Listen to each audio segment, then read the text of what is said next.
I'm sure you've heard, "You shall not pass." Yes. You know that. Yes. But he's fighting this big monster. It's called the Balrog, right? Yeah. So I was going to say Dumbledore, Gandalf. He does something. He does something with his magic staff. Yeah. You know. Yeah. And then there's like a light explosion, and then all of a sudden the bridge they're standing on collapses, and the monster falls down. And as the monster is falling, you think he's gone, but his whip still came around and caught Gandalf's foot and pulled him down. Yeah. Huh. So it's like when they come back into the house, that's what it is. Yeah. No, that's when you think that, you can start just kind of like relaxing, easing into the peace temporarily. Yeah. For an hour or two, whatever. Yeah. So, yeah, that's what happens. Okay. So I might have to, we might have to like take minor like breaks because I'm gonna have to go pick up my wife. Okay. I can talk to you as I'm on my way there, but when she gets in the car, I'm supposed to like pay attention. Apparently, supposed to pay attention to her. I'm not sure what we're trying to accomplish. Huh. You're not sure what that actually accomplishes, right? I'm not sure what it is. But certain things are better left unquestioned. Yeah. It's just like, it's supposed to be obvious. Yeah. Not obvious. Well, we've established that in the last episode. There's a lot of things to us that are not obvious to people like you and I. Yeah. It sounds like if I were to ask that question, not just to my wife, but to any like woman or some fruity guys, right? They would look at you like, how could you even ask that question? And they wouldn't really be able to explain why. Yeah. You know what I mean? So. It's like, well, we don't value that. It's like we here at Initech don't have that value. Yeah. No, the thing is, I don't think most people I would ask that question to would even really be able to offer an explanation aside from a look, like, or like a, some kind of sound, like. Yeah.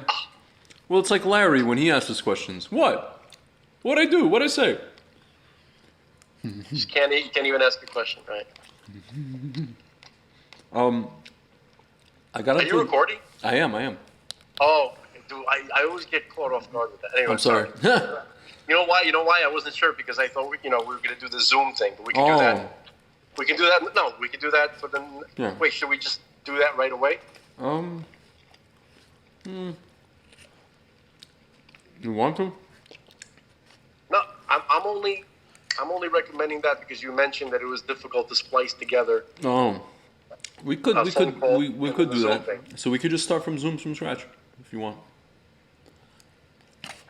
But all this comedy gold will just go nowhere. You know what? Let's just do this, and then I'll figure out whatever. I'll deal with it. Yeah, because if it's possible to figure out, then that create a lot of flexibility with conversations. Yeah. Part of it could be in the car, For part sure. of it could be jumping out of a plane, whatever you're doing. Whatever needs to be done. Let's talk about gravity. Yeah. Hashem made gravity, but what does that mean? Right. Like one of those weather reporters. Yeah. It's out here, it's windy. I'm holding out, they're flying away. It's like, thanks, bro. Yeah. Thanks for the enlightenment. They really pay you well at News Channel 12. Why they always got to send the brother out to the hurricane? It's gonna rain. It's already raining. The Blackie weather forecast.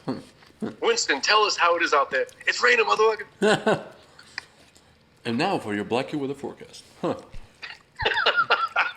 was amazing. Like Family Guy, you know what I noticed? They went from being racist, and by the way, no one calls them out on it, and I don't really care. But I'm just surprised they call Rogan out, but they don't call them out on their years of racism. Years. But it's funny jokes, right? But yet they just But Family Guy is a leftist institution. I know. No, but actually, it wasn't like that in the beginning, in the first 5 years. And also, I don't know if you noticed lately, the past 3 years, they got very bloody. There's a lot of blood.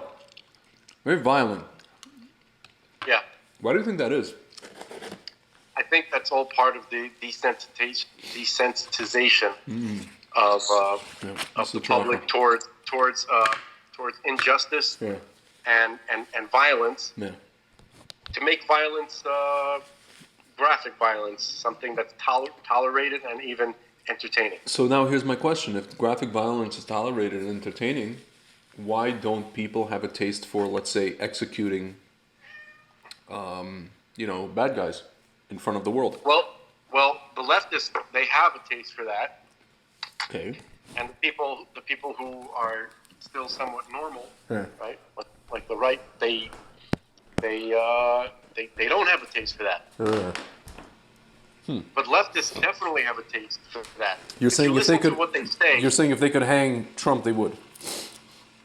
If they could hang Trump, they would. If they could, they talk about, like, I've listened to some of these statements from these animals, these activists and some of these celebrities and some of these even politicians, like talking, calling on people to gang rape and murder the children and the women of the wives and daughters of right-wing people. Yeah. That's a regular thing that's talked about. Yeah. Oh, it's crazy. They're demon beast animals. Yeah. Okay, so and those are definitely people who support the kind of portrayals of violence that you see on things like Family Guy. Now, I'm not saying I never watched Family Guy, and I was never a huge fan of it. Yeah. I said I was more of a fan of American Dad. Yeah. I apologize. Whatever noise you're going to hear, I'm just feeding this animal here. That's one way of putting it, right? Yeah. No.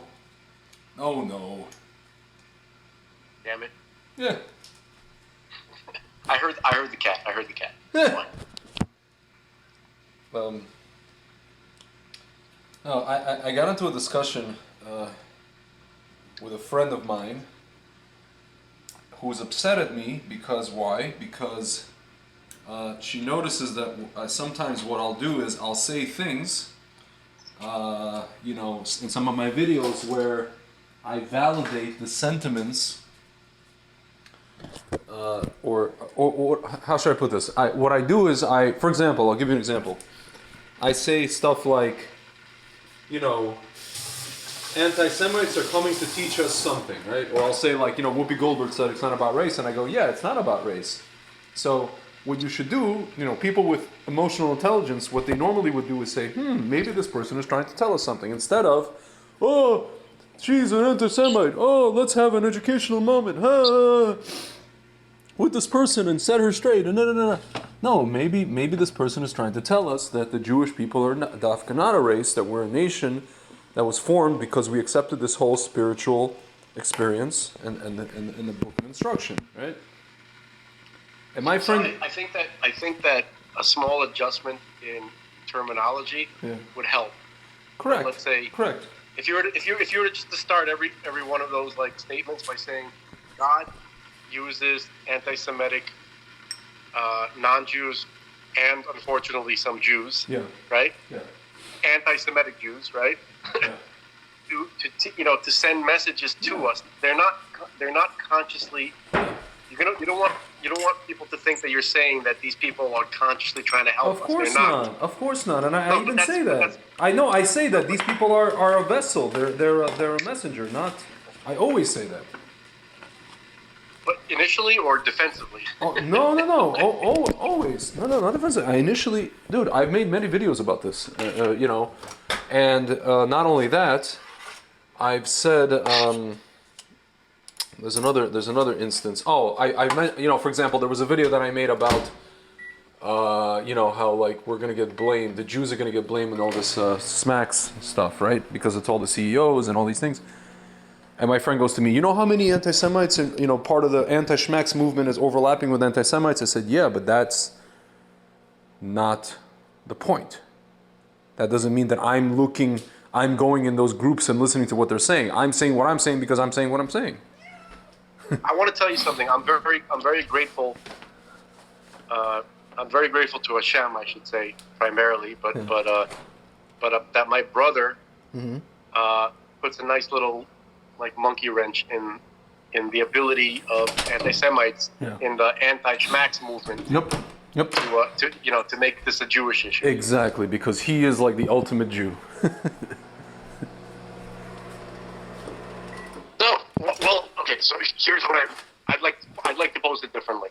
Okay. He is a religious Jewish guy who is very, very, very strong advocate of not using the currently available Shmovich vaccines.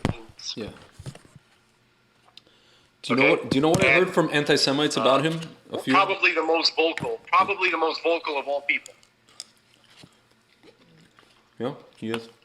I can't think of a stronger voice in that than you know what I mean. I don't know anyone else. How anti-Semites could actually. How could you be anti-Semitic when the leader of your whole of this whole effort is a religious Jew? Well, I've heard some of these anti-Semites say that your brother is like, well, of course, he's just on the other side, like, it's like controlled opposition. Not even controlled. No, he's not even controlled opposition. He's like, yeah, he's also doing his thing. He's trying to sell his product over there. Yeah, so he's saying it's, you know, whatever it is, and this and that and the other, but he's doing it for enough. You know, they're always questioning motive. You know? Yeah, but it's not like Coke. Yeah. He made the ingredients list available. Yeah. Huh. And there's other people like selling the same thing. Like my a relative of mine. Yeah. I told him to go get the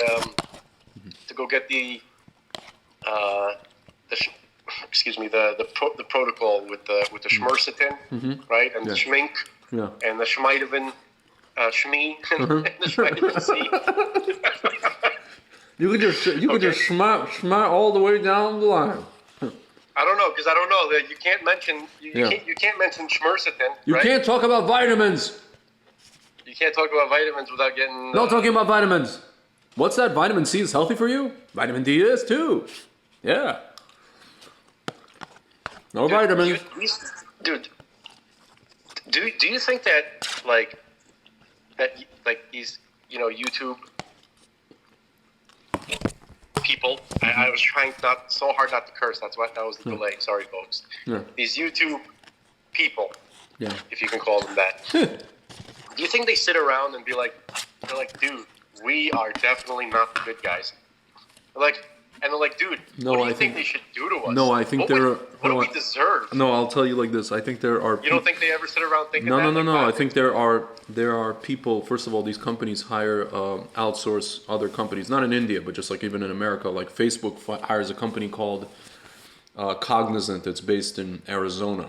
So I guarantee you that there are kids, these 20-something-year-old kids, sitting there, saying to each other over lunch, as they're clicking on the stuff they're told to click on, to ban whatever it is. Shit. And then they're probably sitting there like, hey, Bobby, I wonder when this whole jig is going to be up. I wonder what kind of job I can get after this whole place is shut down. They know that the people that hire them are pieces of okay. So let's talk about the top. crapola. Let's talk about those on the top. On the top of the totem pole, right? Yeah. So do you think they ever sit around and be like, dude, we really are not good people? What should be done? Like, man, I can't even imagine what kind of execution we're gonna. Was it you or someone else that told me that Shmurla really believes in what he's doing? Actually believes it. I didn't tell you that. Someone else. No, I was telling you that he believes if he's like Shmoros, right? He believes it's good. And if he thinks it's good to wipe out a certain Oh, section. I'm not talking about that. I'm talking about he actually believes in the schmacks itself. Oh, not to wipe out. He actually believes that it's helping. Oh no! I couldn't possibly imagine that he actually thinks that it's working. Interesting, because I had somebody tell me like, no, he actually thinks it's working, whatever. You know, just like the guy who makes the BioNTech, you know, the Turkish guy in Germany, BioNTech. Yeah. They believe that they're doing, you know, God's work, I guess. I don't know. I can't really imagine how, if you know, it's again the scenario in which he actually believes that this is working is some kind of sci-fi scenario, which might be the case. I don't know, but it would have to be sci-fi style. It would have to be like he's under mind control by the ministering schmangels. Yeah, well, that's probably the case. Just like it's the case. Right, the question is to what extent? To what extent? Yeah. Okay. And also Bill Schmates, you know, when he sits up there and he goes, yeah, people thought that somebody convinced people that there are Schmite effects and that convinced that there's like some sinister plot. So it's funny, he hears about this stuff. Yeah. Dude, it's out of a movie. It's out of a movie. That's the way that they, you know, it's kind of like when Jay-Z went on Hot 97 and laughed about, yo, you know, some people talk about how we're part of the Illuminati. Ha, ha, ha, ha. Yeah, we sacrifice, da, da, da, da, da. That's a tactic. You understand? That's a tactic. It's basically an admission. I don't think so, dude. Look, no. I'm not saying that they're not, but I don't think that is an admission tactic. Okay? I mean, it's hard to say because a person who's not guilty would also say something like that, right? Yeah, but a person who's not guilty wouldn't even address it. No, that's not true. I don't think so. I'd be like, what the fuck, you guys? What are you saying? What do I do? I think in this case, it's not necessarily admission. It is a deflection tactic. It's a deflection, but also you can tell that the person knows that they have been caught. You know? I don't know about that kind of thing. I don't know if I'm in agreement with you on that, on judging things in that nature. Yeah. Of that nature, because you know how like the whole lie detector test situation. Yeah. You know the lie detector test is complete horse pucky. Yeah. I'm trying to use different expressions now. Yeah. You know, I'm gonna try to use like expressions from the older days. From the 20s. You know, like nincompoop. Yeah. You nincompoop. Yeah. Right. Or instead of saying the guy's a fag, we call him this guy's a dandy. You know, he's a dandy. You're a dandelion. Yeah. He's a Yankee Doodle dandy. Yeah. He's one of those whatchamacallit. Yeah. He's one of them how do you do's. Yes. He likes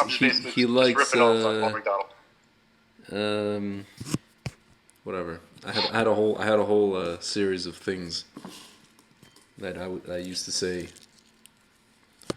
Dude, there's a whole world of Clint Eastwood that we never. Of course. We have to kind of like explore this world because there is one of the ultimate movies of the 80s for me. Mm-hmm. Okay. Funk. Was a movie with Clint Eastwood where he's a Marine instructor. I remember that. Okay.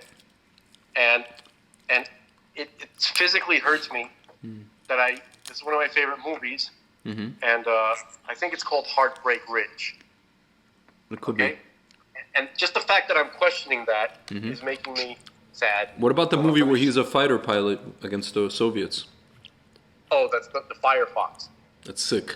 Yeah, I think that movie was awesome. But that movie, like, I think it was about the XR-71 Blackbird. The SR-71 Blackbird is still the fastest like plane ever in use, and has been retired for like since the 90s already. Okay, but I was talking about Heartbreak Ridge. Okay, where he plays a Marine drill instructor. Yeah, 1986. Okay. I never saw this. Interesting. Awesome. This is like such an awesome movie. It's a classic. He directed it. Actually, he directed his own movie. Yeah.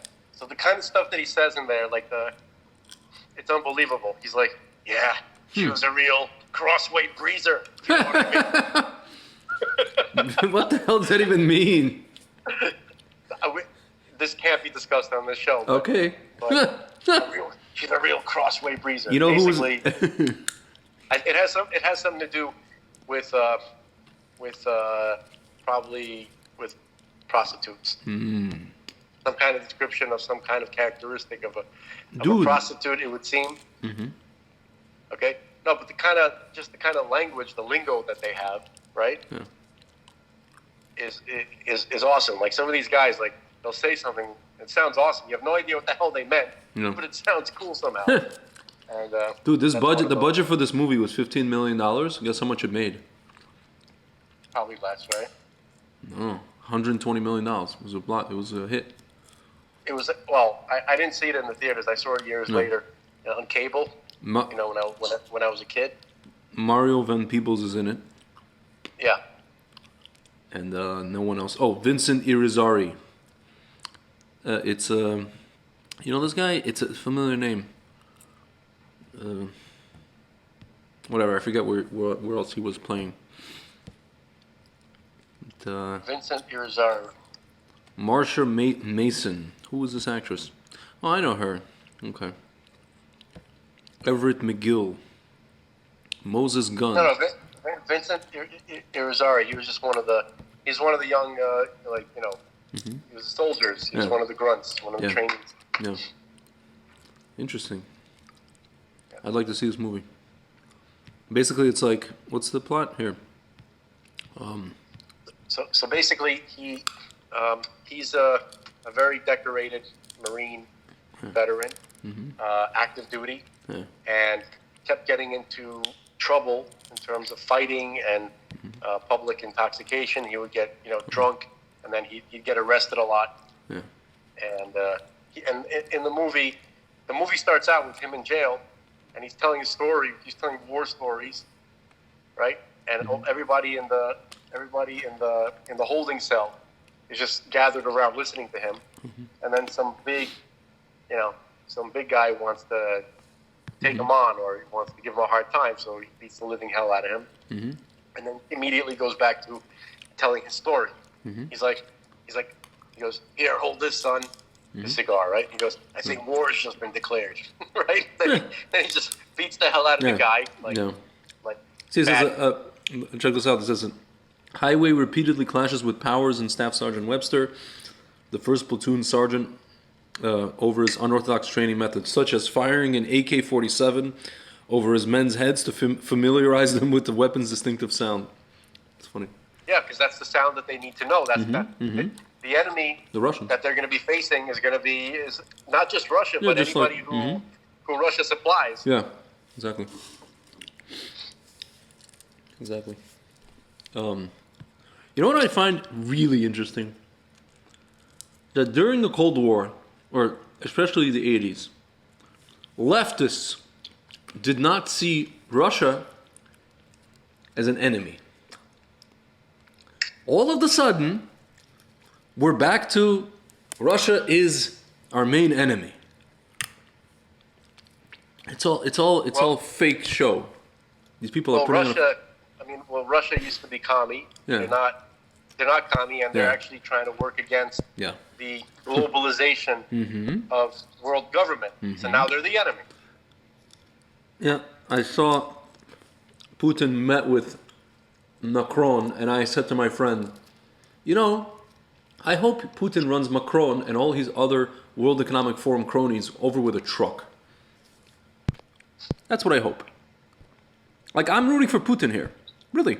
I don't want any... In comparison, Putin is... Believe me, we live in a reality where Putin is better than all the powers of Western Europe. Except for Hungary. and Poland, maybe, I don't know, but they're, just in this on this subject, just in this context. Yeah. I'm not gonna be going to any Polish day parades anytime soon, but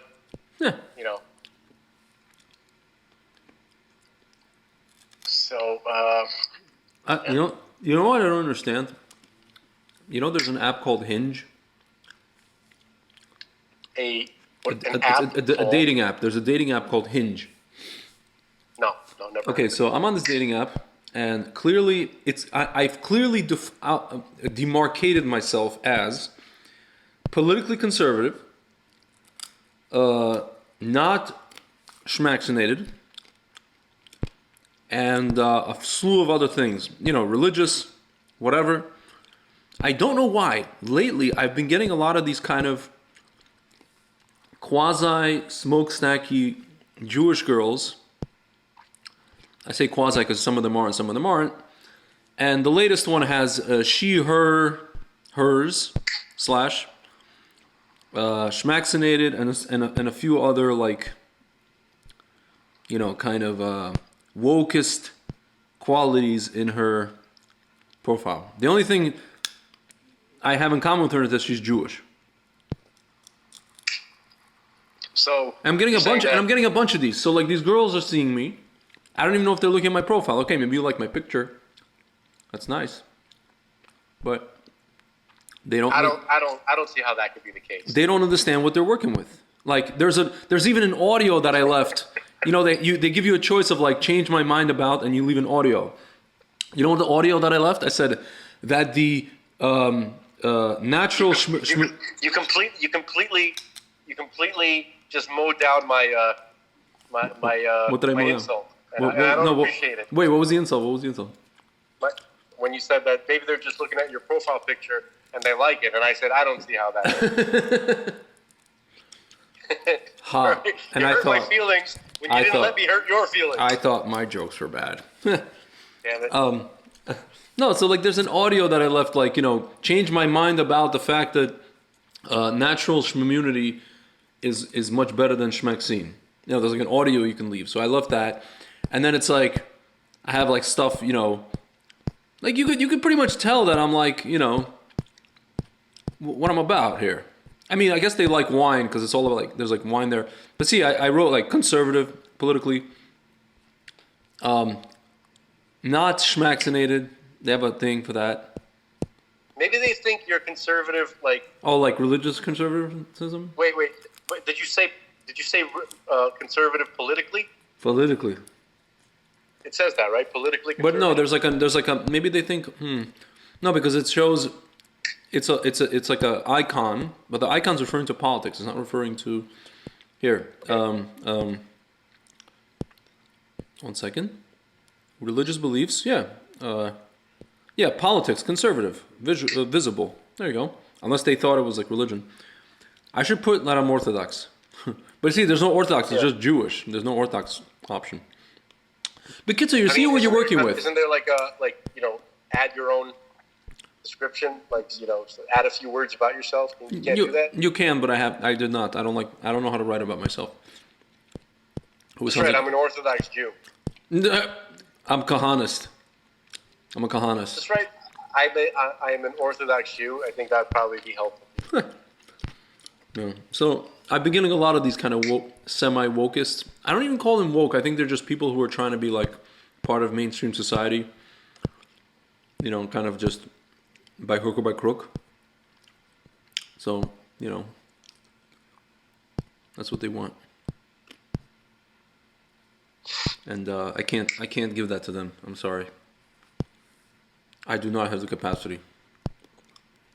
So if let's say if I wanted to think something positive or kind of just kind of perhaps a fantasy, you could say like this: they're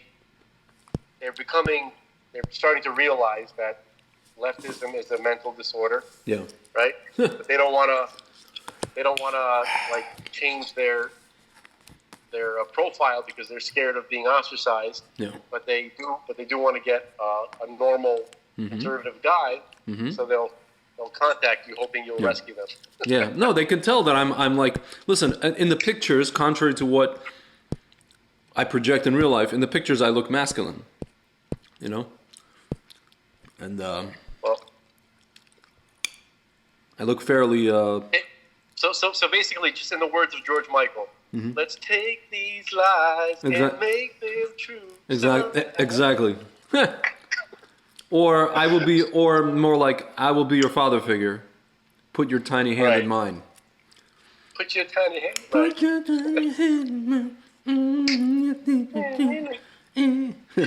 Those are good songs, man. Those are good. Boo, boo, boo, boo, boo, boo, boo, boo, boo. Anyway. There was a time when I couldn't tell the difference between George Michael and Boy George. Oh and it didn't matter. And it didn't matter because I never had to look at them. And I could just listen to their cool songs. You know? Come a chameleon. I remember the first time. I remember when I was a child, like 8 or 9, in upstate New York for the summer, right, in the White Lake area. Mm-hmm. By the way, did you ever go like to upstate New York? I didn't go to upstate. I spent my summers in the Poconos in East Stroudsburg, Pennsylvania. Dude, so did I.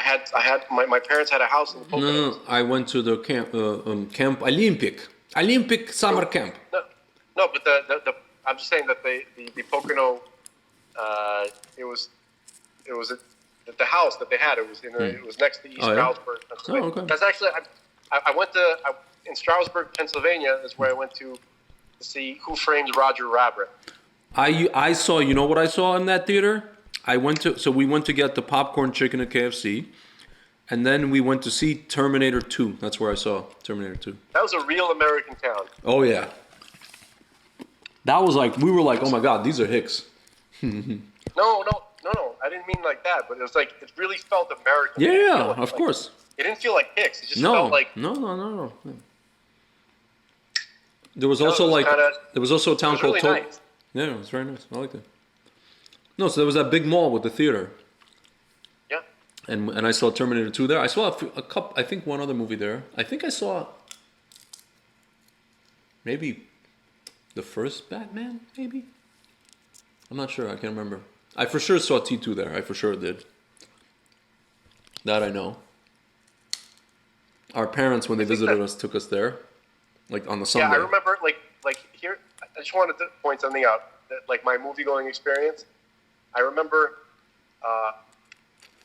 the ones that really stayed with me. I remember E.T. Mm-hmm. I remember going to see Raw, Eddie Murphy Raw. Oh my God. I remember seeing Total Recall, okay? Oh, I didn't see that in theaters. You know what I saw in theaters? Yeah. I saw Jurassic Park on Avenue H in Coney Island. You know that Triple Kent theater? Yeah, of course, man. I saw Jurassic Park there, and it's like this, the thin, like, room. It's like the thin screening room, and then, like, oh my God, like, that dinosaur was gonna, like, eat us. It was mamash, like, that was cool. Frightening. I wonder if the theater probably is not there anymore. I think it's still there. I saw Turtles there. Teenage Mutant Ninja Turtles. I saw a lot of movies there. I remember what else I saw. Scrooged was a very, with Bill Murray. Yeah. Okay. And the one I wanted to get to, what the hell was I going to say? Forgot. It got away from me. It was going to be great, but it got away from me. What else did I see? Oh, yeah, I saw... Oh, no, that wasn't there. I saw... another awesome experience. I went to see Crouching Tiger, Hidden Dragon. And... that was in Garden State Plaza, and me and my friend, like, he had just got back from Amsterdam, and that was the time, it was like 2000, so you could kind of, like, sneak things, Yeah. And and then the first scene in that movie, I don't know if you saw, they're flying on the trees. I was like, holy crap, man. I'm like, I'm going to lose it.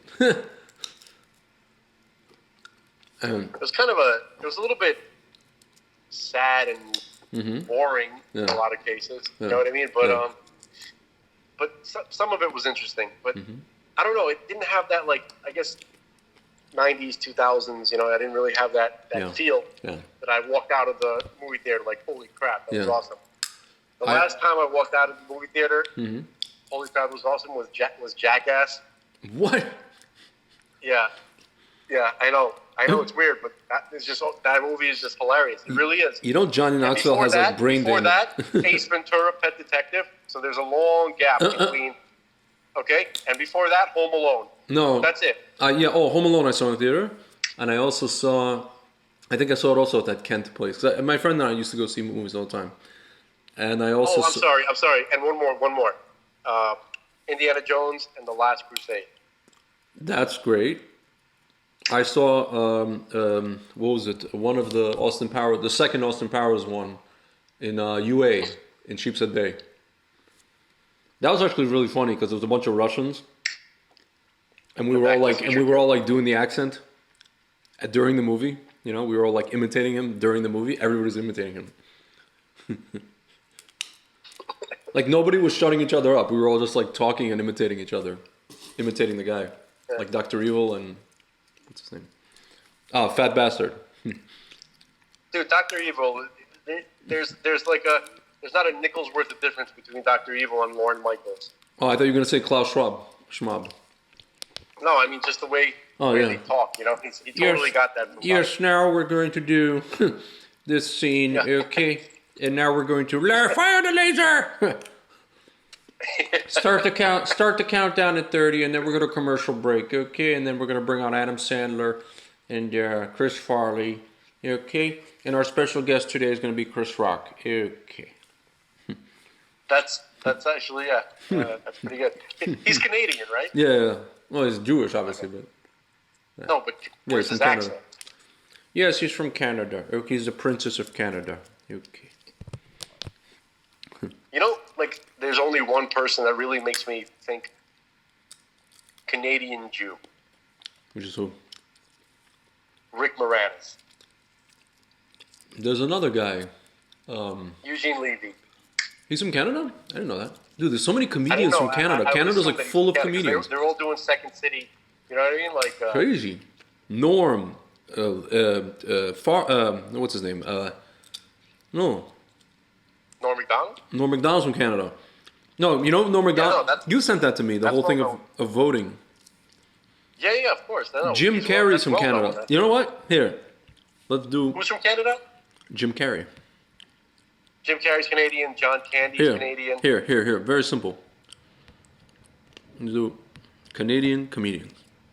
The whole list.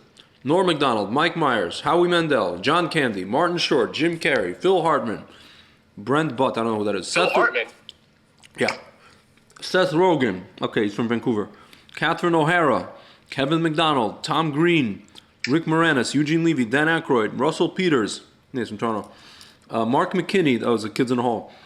Bruce, Dan Aykroyd, during an interview, said that he grew up mostly in upstate New York. But anyway, continue. Bruce McCullough, Rick Mercer, Leslie Nielsen, Dave Foley, also Kids in the Hall, Lorne Michaels, Colin Mockery, Dave Thomas, I don't know who it is, Scott Thompson, oh, you'll see the face, you'll know who it is, David Steinberg, I don't know, Mike McDonald, and then the rest of the people I don't really... Oh, Jay Baruchel, that half-Jew weirdo guy from the Judd Apatow movies. Yeah. Let's see, who else? Oh, Caroline Ray, Tommy Chong. I just want to name names that you would know. Paul Schaefer, the musician from, what's his face? Letterman Show? Yep. And that's it. But maybe there's a bigger list here. Let's see. There's a Wikipedia one. There's a huge list here. I'm just trying to see who else we didn't name here. Jennifer Baxter. You know this girl? She's like a younger, 45. There's a ton of people here. There's a ton of people on this list. I'm trying to see who else we didn't name. I think the most famous one is Jim Carrey. No. Out of Canada? Like McDonald and Carrey are the two most biggest names. John Candy, I would say. Candy. Mm-hmm. Let's see. John Doerr. I don't know who this is. They have a picture of him. At least John Candy. I don't think John Candy would have made himself, had he been alive, would not have made himself out to be an ass. That's for sure not. During this whole For sure not. situation. For sure not. There's a ton of comedians from Canada. My God, this is crazy. There's a Canadian comedian woman named Luba Goy. Luba Goy. Luba Goy. Here, let's see who she is. Yeah, she's Russian. Luba Goy is a Canadian actress, comedian, and one of the stars of Royal Canadian Air Farce. She's like 76 years old. She was born in Germany, but I think she's here. Ukrainian parents and raised in Ottawa, born in Germany. Immigrated to Canada in 1951. Graduated. That's so funny. Her name is Luba Goy. Gavin McSminnis is from Canada. Yeah. He's Canadian too. Mm-hmm. Luba's film roles have included 18th century innkeeper in the Ukrainian film Vidma, Witch, Vedma, filmed in 1990 in Kiev, so she speaks Ukrainian. She performed in the Toronto Ukrainian Festival. Luba Goy debuted her one-person show Luba, Simply Luba, at the Berkeley Street Theater in Toronto. Characters portrayed by Goy: Yoko Ono, Hillary Clinton, Barbara Streisand, Elizabeth II, Elizabeth Taylor, Laura Bush, Martha Stewart, Margaret Atwood. This is really funny. Lorena Bobbitt, Madeline Albright, Donald Duck, Theresa May, John Leguizamo, what the hell? And Ava Braun. It's so weird. Luba Goy, she's like on a Walk of Fame of Stars of Canada. Kind of weird. Never heard this person. Who else? I feel like I heard that name. Let me take a look at who she is. There must be a reason why you're talking about this. Mm-hmm. No, she was in this list. Not that you realize. I'm saying. Is it G-O-I? Yeah, just Luba, and then last name Goy. Goy. G-O-Y. Like Mama's Goy. Luba Goy. Luba. Yes, I know this lady. So weird. Yeah, she looks familiar. I've seen this lady. Yeah, so Canada, man, they're like, well, for a funny country, it's not so funny right now. Dude, Canada's like some kind of like weird alternate reality. It is, yeah, very much so. They have an entire entertainment industry that only they care about. I know. It's like England. It's very odd. It's like, what's the point? It's like a poor man's England in that respect. They have this show, which I only recently found out about, only because of Norm Macdonald. Mm-hmm. Okay, and why can't I remember it? Something about the coast. It's a show about like people who they're like fishermen, they're boats. Will Sasso is from Canada. Remember that Will Sasso from? Yeah, sure. He's awesome. He played Steven Seagal in Mad TV. He's the best. He walked around. Yeah, he just gave everybody snapped everybody's neck. Drop kicks, and he played Tony Soprano. Amazing. Yeah. I didn't know he's from Will Canada. Sasso, he's a big dude. He was also in Super Troopers, the sequel. Yeah. The second Super Troopers. I didn't see the sequel. I didn't see it. He was playing one of the Montreal cops. Mm. Their accents are hilarious. Yeah. Alan Thicke from Growing Pains is Canadian. Sure. Of blessed memory, actually. Alan. Wait, no, not this guy. Harlan Williams. You know Harlan Williams? Comedian. Yeah. He's funny. He's from Canada. He is. That's it. That's all you got. Hang on. I'm gonna find out. I can't. It's driving me crazy that I can't remember. There's a lot of comedy troupes. Kids in the Hall that we knew. Those guys made it big. Kids in the Hall. Also, yeah, Kids in the Hall. We knew that. And but the first time I realized that Canadian stuff was different. Like before I even realized it was Canadian. Remember Degrassi Junior High? Yes. I was like, it was weird. I was like, there's something. I was like, this is similar. This is familiar. It's like different. It's like European. It's almost like European. Yeah. Why does this feel so different? Something's off. You know what I mean? I was like, oh, it's Canadian. Oh, Okay, it's Toronto. Toronto. Yeah. Dude, I have a cousin. I don't know if I told you this. I have a cousin in Toronto. Remember the first time I met him? He visited here in New York. And he goes to me. And after like sitting down with me and my mom, he's like, you know what I noticed? He's like, people here in America are really passionate about, talking about politics and debating. And he's like, I don't understand the fascination. He's like, we just live our lives in Canada. We don't bother ourselves to be so adamant about. And now you look at what's happening today, and now there's your answer in Canada. It's like if you don't care about politics, that's what happens. That's what happens when you're so aloof, right? And you don't know what's going on. You end up in a fascist country. We always say, and we told my sister this: if you don't care about politicians, or rather, if you don't find the politicians or focus on politicians are going to focus on you. Они найдут тебя, we say in Russian, Absolutely. By the way, the show I was talking about is The Beachcombers. If you talk about the beach, if you ever go out with a Canadian girl and you tell her about the Beachcombers, she'll be shocked. She'll be like, can't believe it. Interesting. The Beachcombers. What is this show about? The Beachcombers is like it's a show about it's hard to explain. It's like a little 1972 kind of coastal. It's a little coastal town. Okay, everybody has their own. Yeah. Oh wow! It was on for 18 years, 72 to 1990. Yeah, it was one of the most legendary shows of Canada. It was the longest running show. Wow. Huh.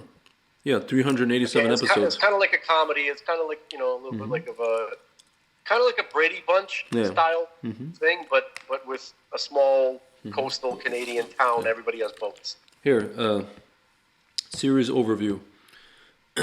Nick Adonidis, life of Nick Adonidis, Greek-Canadian log salvager in British Columbia, who earned a living traveling the coastline northwest of Vancouver with his partner Jesse Jim, aboard their logging tug Persephone, tracking down logs that broke away from the barges and logging booms. Their chief business competitor is Relic.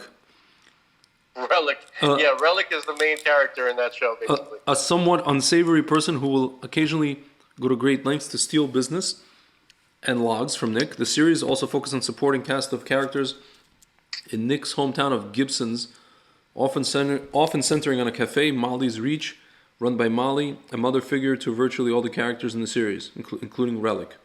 Molly had 2 grandchildren living with her, Huey and his younger sister Margaret, played by Nancy Chappell in the first season, then by Juliet Randall from the second season onward. The series' pilot episode was called Jesse's Car. It was turned down by CBC for broadcast. The first episode to air was called Partners and described how Jesse and Nick formed their business ties. During the run of the series, storylines became more complex as the characters developed. Many episodes focus on Nick's Greek heritage. The series made Bruno Gerussi a highly visible star on Canadian television, and between 75 and 84, he hosted a second series, Celebrity Cooks, which aired initially on the CBC and later rival Global Network. The series title was shortened to Beachcombers in 1988, with the CBC announcing that the intent was to give the aging show a new look, coinciding with the replacement of the show's original theme music with a new composition. Subsequent funding cutbacks at the government-supported CBC, however, led to Beachcombers being cancelled, even though it was still popular in its homeland and syndicated around the world, though attempts to revamp the series by giving it more suspenseful storylines, making it more action-oriented, met with fan criticism. Music for the long run. Because it was more like a sweet, moralistic comedy, right? So there's this one episode where everybody in the cast, they pretend that Relic is invisible. They want to convince him that he actually died and nobody cares. Because he was such he did so many mean things that, here's what happens when you're such a bad person that when you're gone, people are like, good riddance, that kind of thing. See, it says, the show was an active window into Canada's multicultural heritage. Gerussi's character, Nick Adonidas, was noted was Greek. Gerussi was of Italian heritage and born in Alberta. One storyline in a later season chronicled Nick's return to his homeland, while Clothier's character, Relic, was of Welsh ancestry. Other characters including Nick's indigenous business partner and friend Jesse Jim, and RCMP Constable John Constable. I guess a cop. Yeah, they wanted to revive this in 2002. A spin-off, short-lived, called Constable ran in 1985. It was based on the character Constable. Yeah. Now they wanted to revive it in 2002. Based on the character what? A constable, whatever. They could have made a show just like with a Relic spin-off, and people would have watched it. Yeah. A best-selling Relic book. is a legend. Relic is a legend in Canada. Here. Filming locations. Gibson's, British Columbia. Cafe featured in a show built as a hardware store in 1934. Blah, blah, blah. The whole thing is interesting. I never heard of this show. There were 2 jet boats used by the character Relic. The ones fans most remember was called Highballer 2. It was used from the second season until the end. The first craft, Highballer 1, was used for the first season. She was slightly smaller than her successor and had more square windows. She did reappear in an episode. Interesting. International broadcasts. Australia, New Zealand, Hong Kong, South Africa, Ireland, Greece, Italy, Kuwait, Malaysia, Brunei, and Egypt. No wonder we didn't see it. The West German television also broadcast the series. No wonder. I know, but it seems like I think it would have done well in the States. I guess it would have competed with. I think it would have been competition for the Brady Bunch. It was that kind of. Yeah. It was that style. But I feel like people just maybe weren't ready. They probably did what is it called? The focus groups. They weren't ready for like these indigenous characters and this like whatever. No, that's ridiculous. You don't think so? No, that's Canada likes to pride itself on its diversity, which is diversity. I'm talking about America. 1850 standards. I'm talking about America. No, I'm saying what Canada thinks is diversity was going on in the United States 40 years before that. Okay, they think they're so forward. No, but maybe it's not relatable. Like one of these people is not relatable to us, to Americans. You know? Dude, the Beachcombers is kind of like a mix of. It's like a mix, like mixing the Brady Bunch with Gilligan's Island, something like that. You know what I mean? Yeah. No, who knows? Interesting, they never showed it here.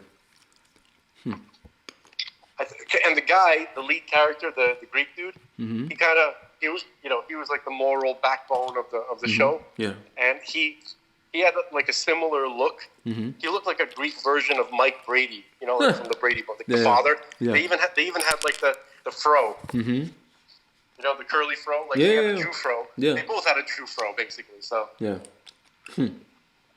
Yeah, let's see. I want to see the. Yeah, he's Yeah, he looked like it. There's him and like his indigenous. But he had like a mustache. Pretty interesting. Oh. Yeah. Very interesting. I startled my kitty. She was sleeping. I was looking for her. She was under the. Hold on a second. Out. Huh. Go. He's out. Okay. So I was having a discussion with my friend. What did you say? No, about the whole thing of the anti-Semites and how, my friend told me you validate them, their stuff and whatever. And I'm explaining to her, I'm like, listen, we have to have these discussions. We have to in public. Jews can't just be like, oh, that person is an anti-Semite and blah, blah, blah.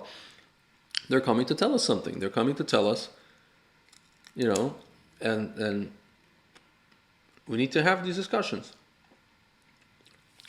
And on a certain level, I agree. I don't think that we have to have these discussions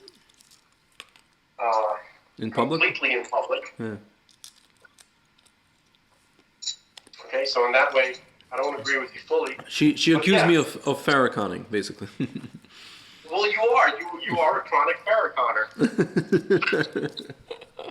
You're a chronic Farrakhaner. Dude, you still didn't fix when you Farrakhaned me last time, okay? And you still didn't fix it. And I was re-listening to that again. I'm like, you were arguing. It's like if you just listen 10 seconds more in the audio, you would hear me saying, I was just kidding. I don't think nerds should be treated badly and shoved into lockers,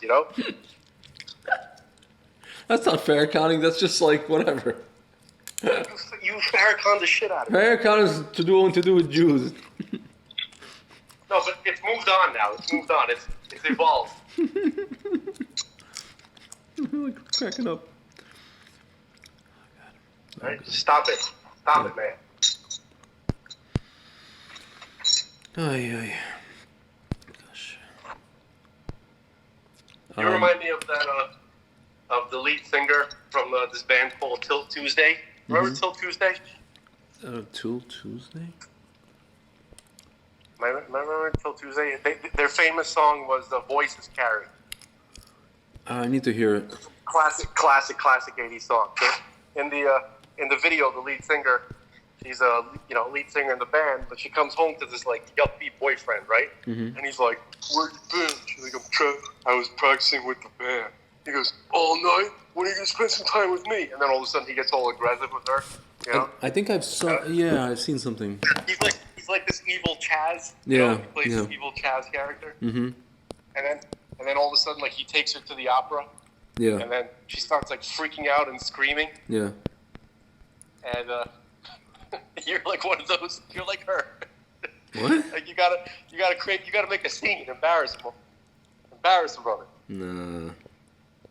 Oh, this song. Okay, gotcha. I gotta see it.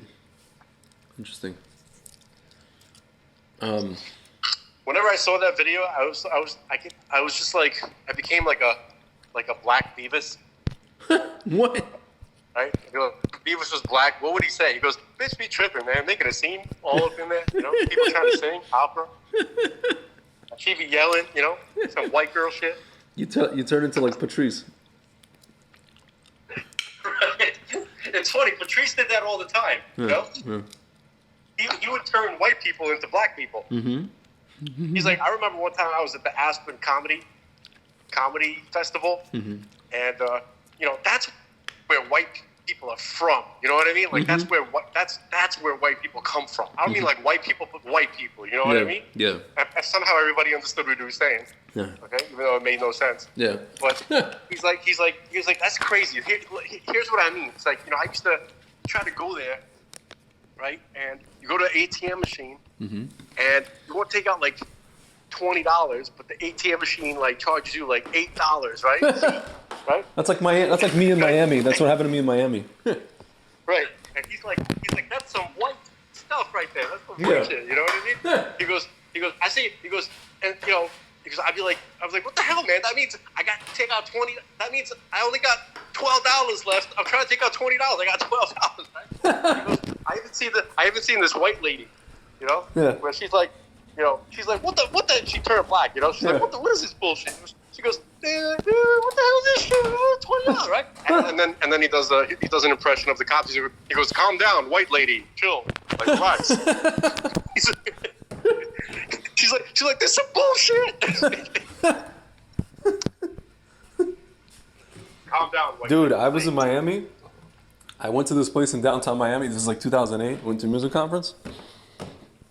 I took out cash. Granted, I took out more than $20, but still, it was like, I had to take a picture of this stuff, man. It was like $8, and I was just like, I think it was even more. I think it was even more than that. I think it might have been 10. And I was just like, what? I was just like, what is this? It was one of these like schmancy places, but I was just like, it can't be real. It's crazy, right? No. Miami's like a different place. I mean, it's another country to me.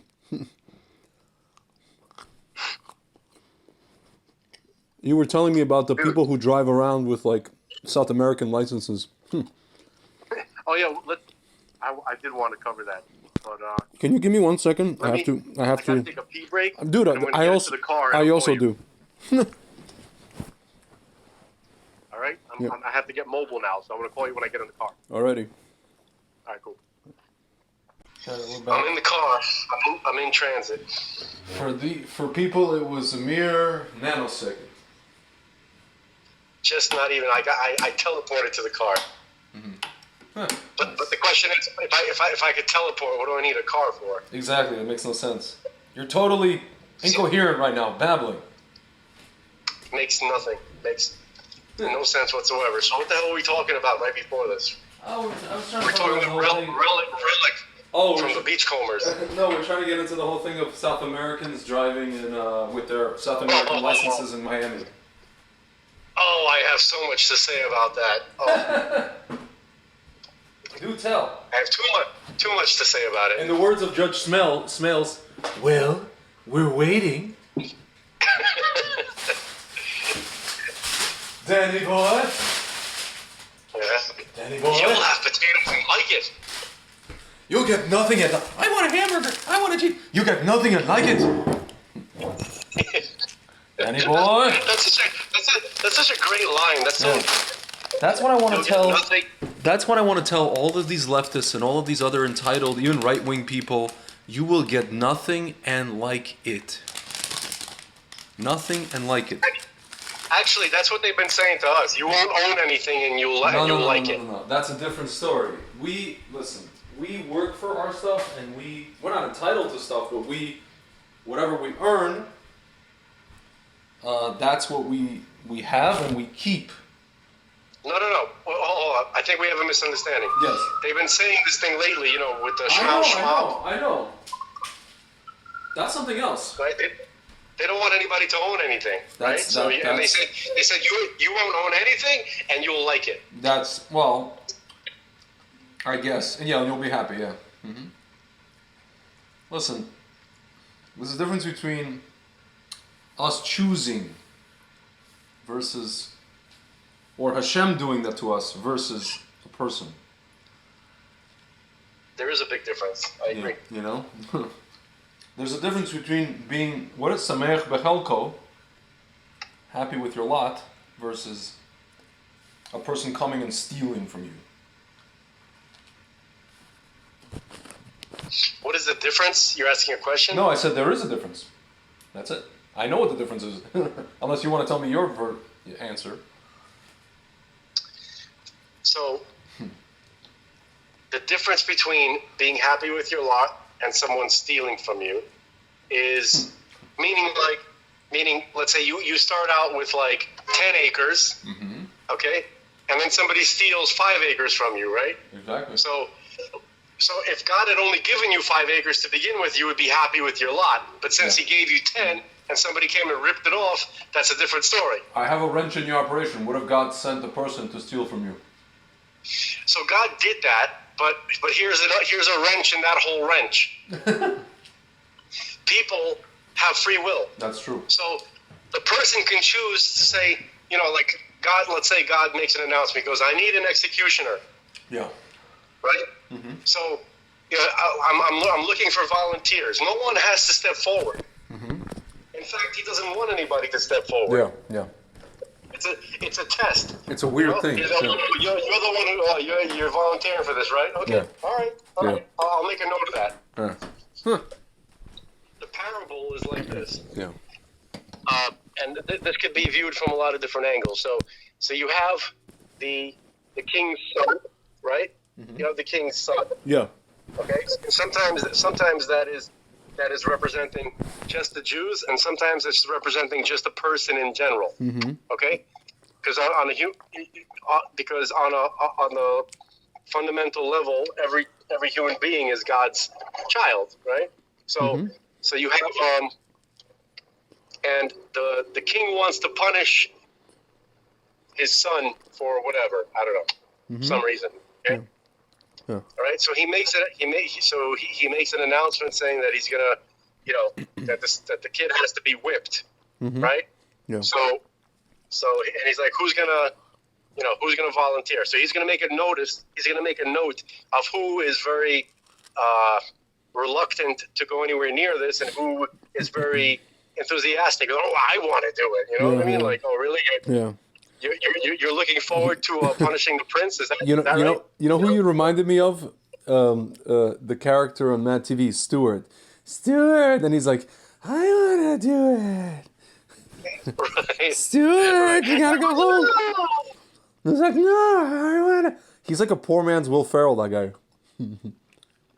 I think honestly, he's funnier than Will Ferrell. I know. I want to do You know, there's no reason why Will Ferrell became. I mean, there's no good reason why Will Ferrell became successful. We know. And Mike McDonald, right? He probably wasn't left enough. Yeah. Or didn't sell his soul. Yeah, Michael McDonald. That guy was hilarious. He did so many characters, and I think he did the miserable Persian tow truck guy. Yeah. Remember? Yeah. Oh yeah. What the hell? It was like it was just kind of like a sitcom introduction, you know, like a little song. He's a miserable tow truck guy, you know, and then it would be, you know, just him complaining about his wife, his kid. Dude, that cast was. Yeah. No, I was gonna say that cast was amazing. Stephanie Weir, Mo Collins, who was like the before. Mo Collins, that was Stewart's mom. Yeah. Yeah, no, but Mo Collins, this actress, she was like before that chick on SNL, the blonde. That Mo Collins was it. Before the what's her face? I forget her name. Kinnan. No, something. Kate McKinnon or the other one, the Kirsten Wig. Oh yeah, Kristen. Before Kristen Wiig, there was Mo Collins. This girl, this lady. I think Mo Collins has a more range. Yeah. All these actors had more range. All these actors. Remember 40-Year-Old Virgin, Mo Collins, when he was doing the speed dating thing? He's like, yeah. She's like, hi, I'm China. He goes, I used to be a lesbo. I'm trying to give dudes a shot. I'm trying to get on the dude train. Dude, she's kind of a smokestack, man. Wow. Dude, Mo Collins was a smokestack. She still is, I think. Okay, so she... Yeah, she was funny. She's like... the last time I saw her was in Parks and Recreation. Where she played like this crazy like news anchor type person, trying to make it big, but they never quite made it. And there's this one scene where she's like at some event, and I don't recall what the context is, and she's there. She made an appearance, and she feels like she should be treated like a more famous person than she really is. And then there's like a young guy there, and when everybody walks away, she like grabs him. She goes, you're gonna spend some time with me in my dressing room, right? Yeah. and he's like, well, no. He goes, I actually have an appointment. And she's like, don't make me chase you. Don't make me run after you.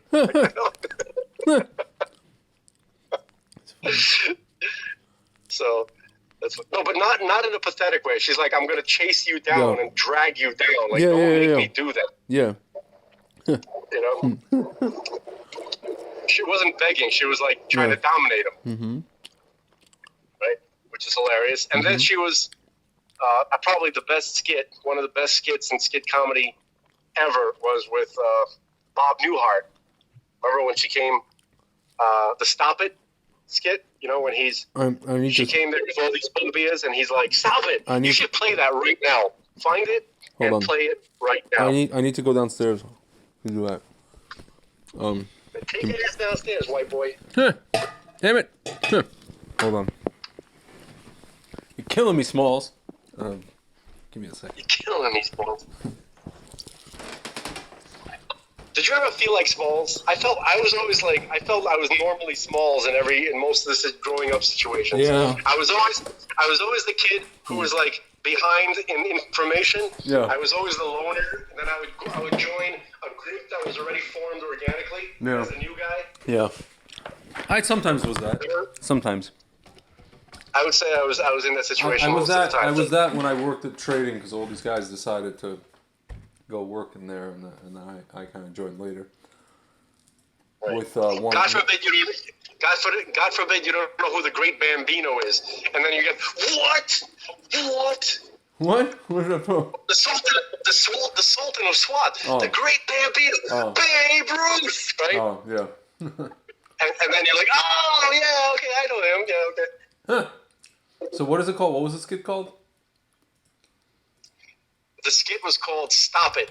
Mad TV? Mad TV, Bob Newhart, Stop It. Just type in Bob Newhart, Stop It. Bob Newhart. Okay, 6 minutes, 21, okay. Just play it. It's worth it. It's like 5 minutes. Yeah.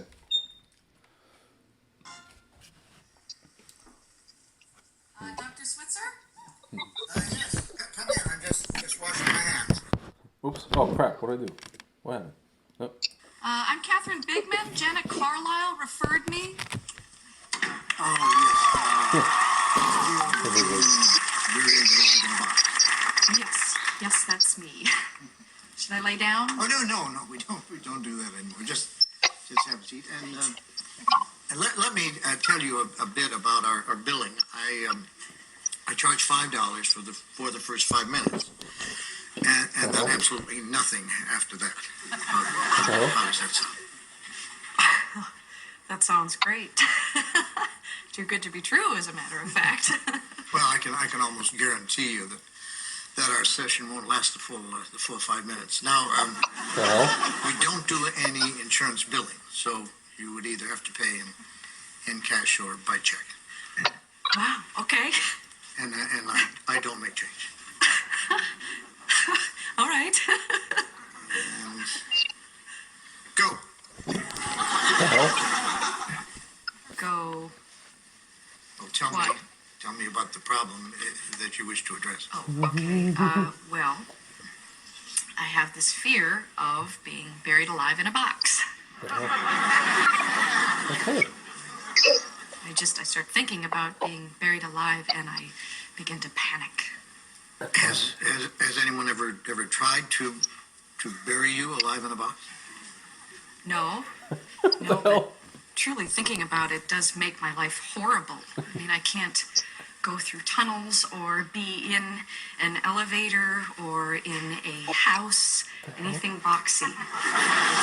So what you're saying is you're claustrophobic. Yes, that's it. All right, well, let's go, Catherine. I'm going to say 2 words to you right now. I want you to listen to them very, very carefully. Then I want you to take them out of the office with you and incorporate them into your life. Well, shall I write them down? Well, if it makes you comfortable, it's just 2 words. We find most people can remember them. Okay. You ready? Yes. Okay, here they are. Stop it!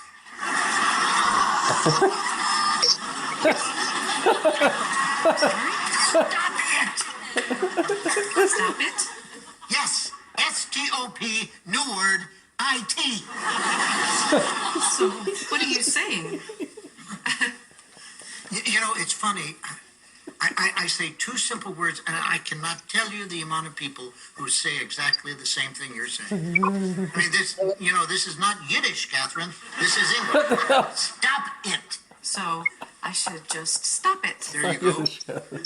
I mean, you don't want to go through life being scared of being buried alive in a box, do you? I mean, that sounds frightening. Stop it. I can't. I mean, it's been with me since childhood. No, we don't go there. Just stop. So, I should just stop being afraid of being buried alive in a box. You got it. Good go. Well, it's only been 3 minutes, so that will be $3. Actually, I only have a 5, so Well, I don't make change. then I guess I'll take the full 5 minutes. Fine. All right. Well, what other problems would you like to address?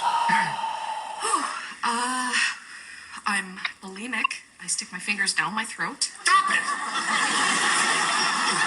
Some kind? Don't do that. But I'm compelled to. My mom used to call me fatty. No, we don't go there. But I've been having this. No, we don't go there either. But my horoscope did say. We definitely don't go there. Just stop it. What else? Well, I have self-destructive relationships with men. Stop it! You want to be with a man, don't you? Yes. Well, then stop it. Don't be such a big baby. I wash my hands a lot. That's all right. It is? I my hands all the time. There's a lot of germs out there. Yeah, don't worry about that one. I'm afraid to drive. Well, stop it! How are you going to get around? Get in the car and drive, you He's a you genius. kook. Stop it! He's a genius. Just watch. What's the problem? Yeah. I don't like this. I don't like this therapy at all. You're just telling me to stop it. And you don't like them. No, I don't. So you think we're moving too fast? Is that it? Yes. Yes, I do. All right, then let me give you 10 words that I think will clear everything up for you. You want to get a pad and a pencil for this one? Right. Are you ready? Mm-hmm. All right, here are the 10 words. Stop it, or I'll bury you alive in a box.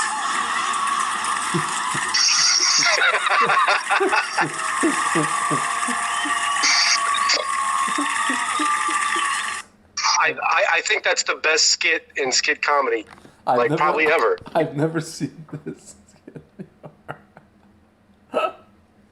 It's pretty. I mean, that couldn't have happened without Bob Newhart. I mean, obviously, no one can do that. That timing. I mean, even Norm Macdonald can't compete with Bob No, Newhart. Bob Newhart is a genius. But, He's a freaking genius. Are you kidding me? Bob Newhart is the king. You know what I mean? Like, you want to hear the I'm not just the steward goes to school? Then Stewart goes to school. remember Miss Swan also, the Miss Swan. Yeah. Oh, Miss Swan. She was the Asian lady. The Asian lady, the dry cleaner. Oh my God. Stewart makes a She's like, the pretty dancers and the pretty right? Like, she's like, yeah. I'm the Stewart. Here, Stewart goes to school.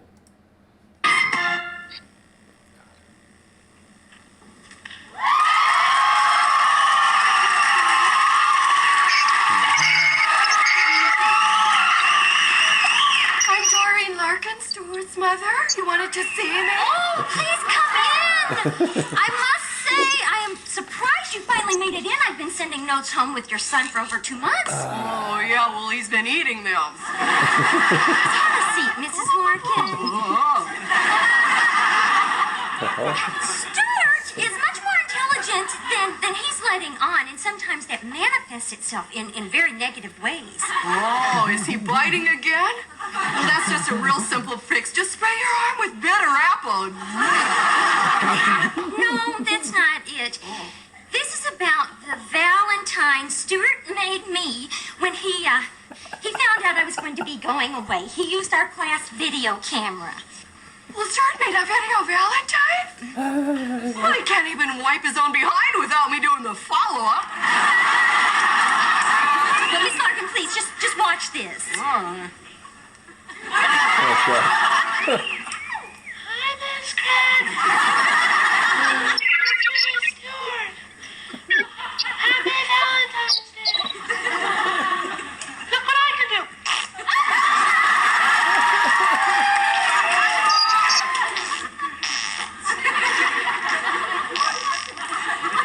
Greg. Yes. If the experience of the listener is anything like mine, Yes. I don't understand what's happening because I can't see Stuart doing his movie. He's making a fart noise with his mouth. Look what I can do. Lovely. No, I know. I'm starting to remember this kid, Yeah. but I can't see it. It's a visual kid. Hold on.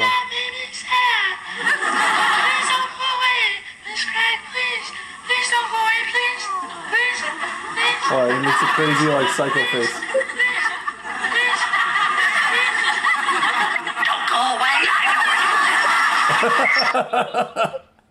Don't go away, I know where you live. Whatever.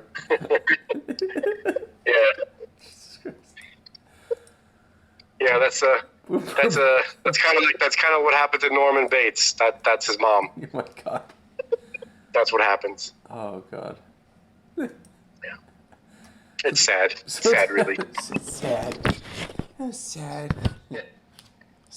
So sad.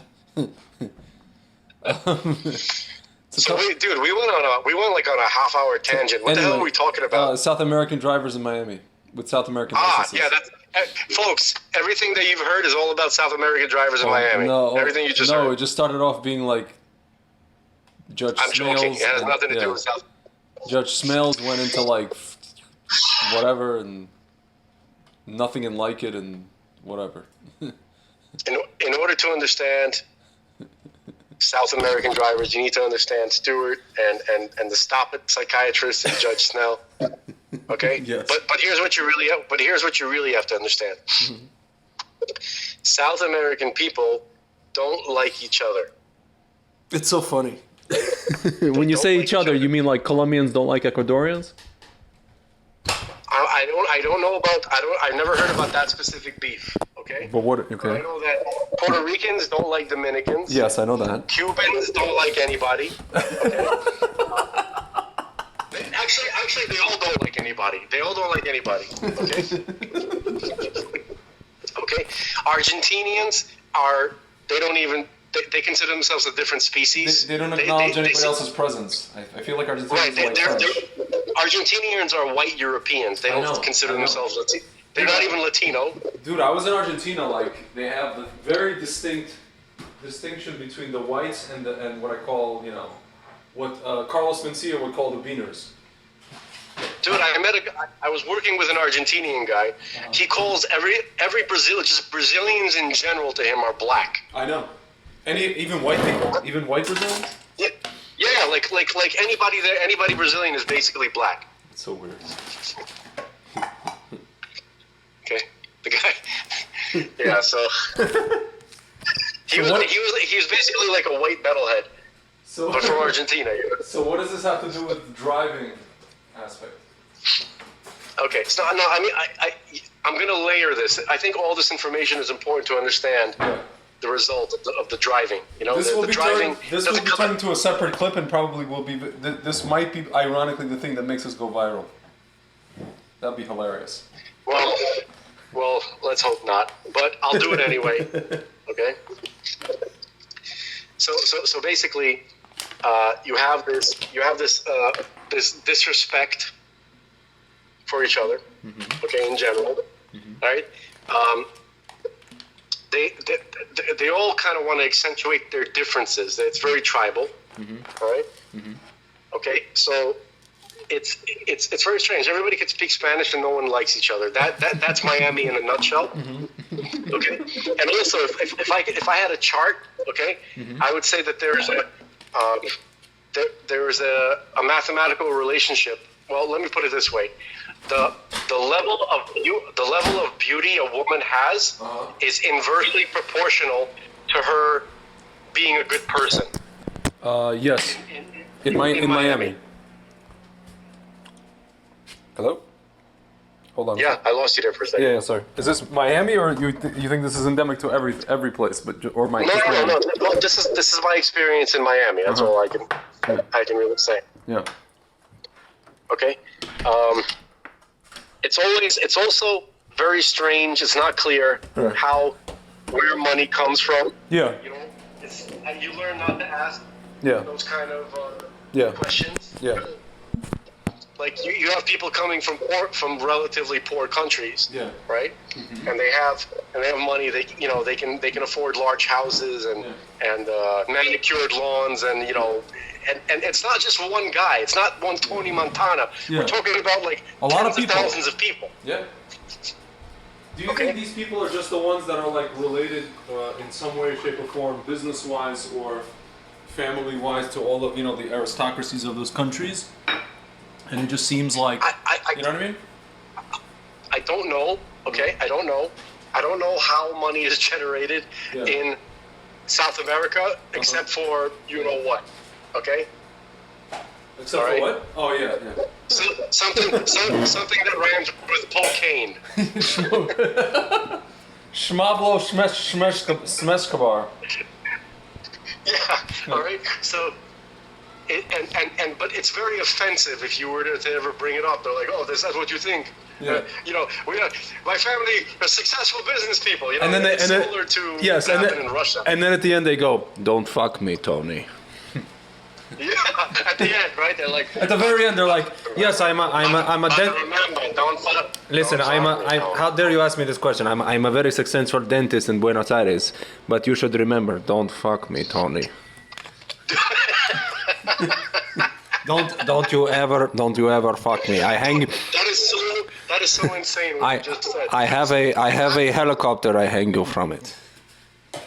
Before, dude, listen to this. This is not a made up story. This is a real story. A real story.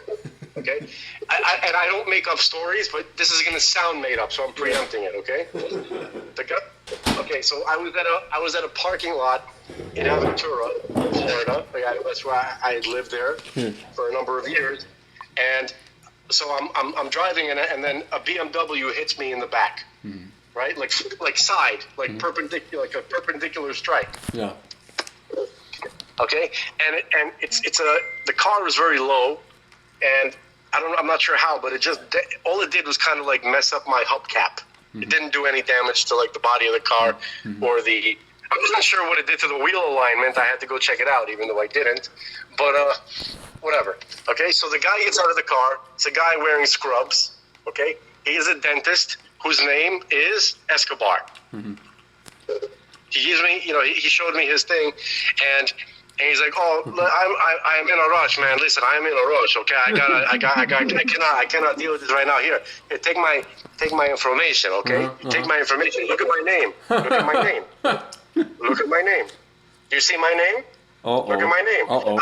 I was like, "Yeah, I see your name, and I'm charging you $500, okay? And if your name was anything but Escobar, I would charge you $250." What the hell? That's what I said to him.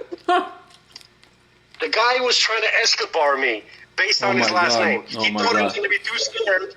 He thought I was going to be too scared to try to collect money off the damage in my car. And he's a dentist named Escobar. It's crazy. How did you even come up with that? The hell? Okay, so Listen. nobody, right? So everything is. Look, I just wanted to boil this down. We could talk about this for a long time. Here's what it comes down to. You should remember there was a Frank in that movie too, and he got shot. Don't mess with me, Frank. Wait, who was Frank? It was that The Jewish guy. That was oh yeah. Yeah, I remember that. He was played by Robert Loggia, right? Yeah. Don't mess with me, Frank. Don't mess with me. Attack of sanitation. You were saying. Yeah. Okay, so basically, in Miami, what it comes down to is like this: whoever can will sit on your head. I'm translating a Russian expression. Yeah. Кто может сядет тебе на голову. Yes, exactly. Okay, which means that any advantage that anybody could find in daily life, right? Yep. They will use it. Like nobody stops completely at a stop sign in Miami. It's almost like a game of chicken. Yeah. It's almost like a game of like who's the bigger pea. Loch. Right? Who's the biggest loaf? Who's the fool that's actually going to follow the rule? And if you slip up a little bit, the guy got there 5 hours later than you did. He's gonna make sure to go in front of you. It's almost as a matter of principle. Yeah. I get that. Okay? Culturally, animals. Okay? That's just a fact. Okay? It's all about alpha. It's all about whoever can dominate. In any situation. It's not even like specifically in business or specifically in some trade. It's anywhere. At the grocery store. With the carts. With the supermarket carts. Yeah. Anything. Yeah. So here's the thing. Why do you think that these different groups who all speak the same language don't like each other? I mean, some of them, sometimes they are indistinguishable. Like, you meet let's say a white Argentinian or a white Colombian or a white Uruguayan. There's not really much of a difference here. So okay, why? So with Latino people, okay, I've noticed it's what shade of white are you? So if you're whiter than somebody else, then you don't like them. Okay, you don't like them. You don't like them because they're dark, and the dark people don't like you because they're whiter than you. I'm sorry, because you are whiter than them. Do you understand? And the Argentinians don't like anybody, and nobody likes them because they're the whitest of all. So why do leftists call all of this? Racism. It's racism. Why don't leftists call any of this out? Racism is a culture. Yeah. Why? Because it's the truth. That's why. And that's why you can't point it out. Yeah. So, because they want to make America look like the most racist. Listen, when they talk about the slave trade, right, you hear nothing but America. When in reality, this is real, by the way, 94% of the slaves that were kidnapped and taken out of Africa went to South America and Central America. How do you think Brazil, black, Colombia, blacks, Ecuador, Colombia's blacks. not black. No, I'm saying you got a ton of. of, you have a bunch of blacks there. You have Ecuador. There's not very. I don't know a lot of blacks from Colombia. There's a good, dude. Look at the. Okay, you're gonna see a lot. I'm going by the soccer teams. Brazilian soccer team majority black, or darker. True. Colombian black. Ecuadorian team black, really. No, but with soccer teams, you can't go by soccer teams. They trade. I know. They outsource. No, I'm talking about the national teams, not the club. The national. They don't outsource. That's in-source guys. That's real guys. No, there's something. It's not fully there. Like, you know why? I know Ecuadorians. Because the poorest kids in the country are playing soccer. That's why. No, you have like places in South America where there's large concentrations of African descendants. Okay, obviously Brazil is number one. Then you have Suriname and Guyana, and I'm missing and I'm forgetting something. Yeah. Okay, but nowadays, like, you're not going to see that, like, large black populations in these areas. You're going to see like kind of like just dark skinned Latinos, mostly mixed with Indians. Yeah. Okay. And then the Caribbean. The Caribbean is where you'll find most of the African people of African descent. So how is it that, I have a question, how is it that legally speaking, South Americans are allowed to drive in Miami with their South American driver's licenses for extended periods of time, or they just don't care? No, they care, but there's a lot of corruption. That's number one.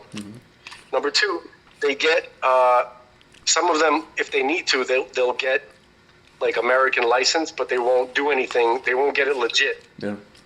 You understand? Like they'll find a way to not have to take the test, not have to take the driving test. They'll get a fake license. They'll just it's not a fake license. They'll get a real license, just not the right way. Yeah, in a shady way. Yeah, and they don't know how to drive here in America. Yeah.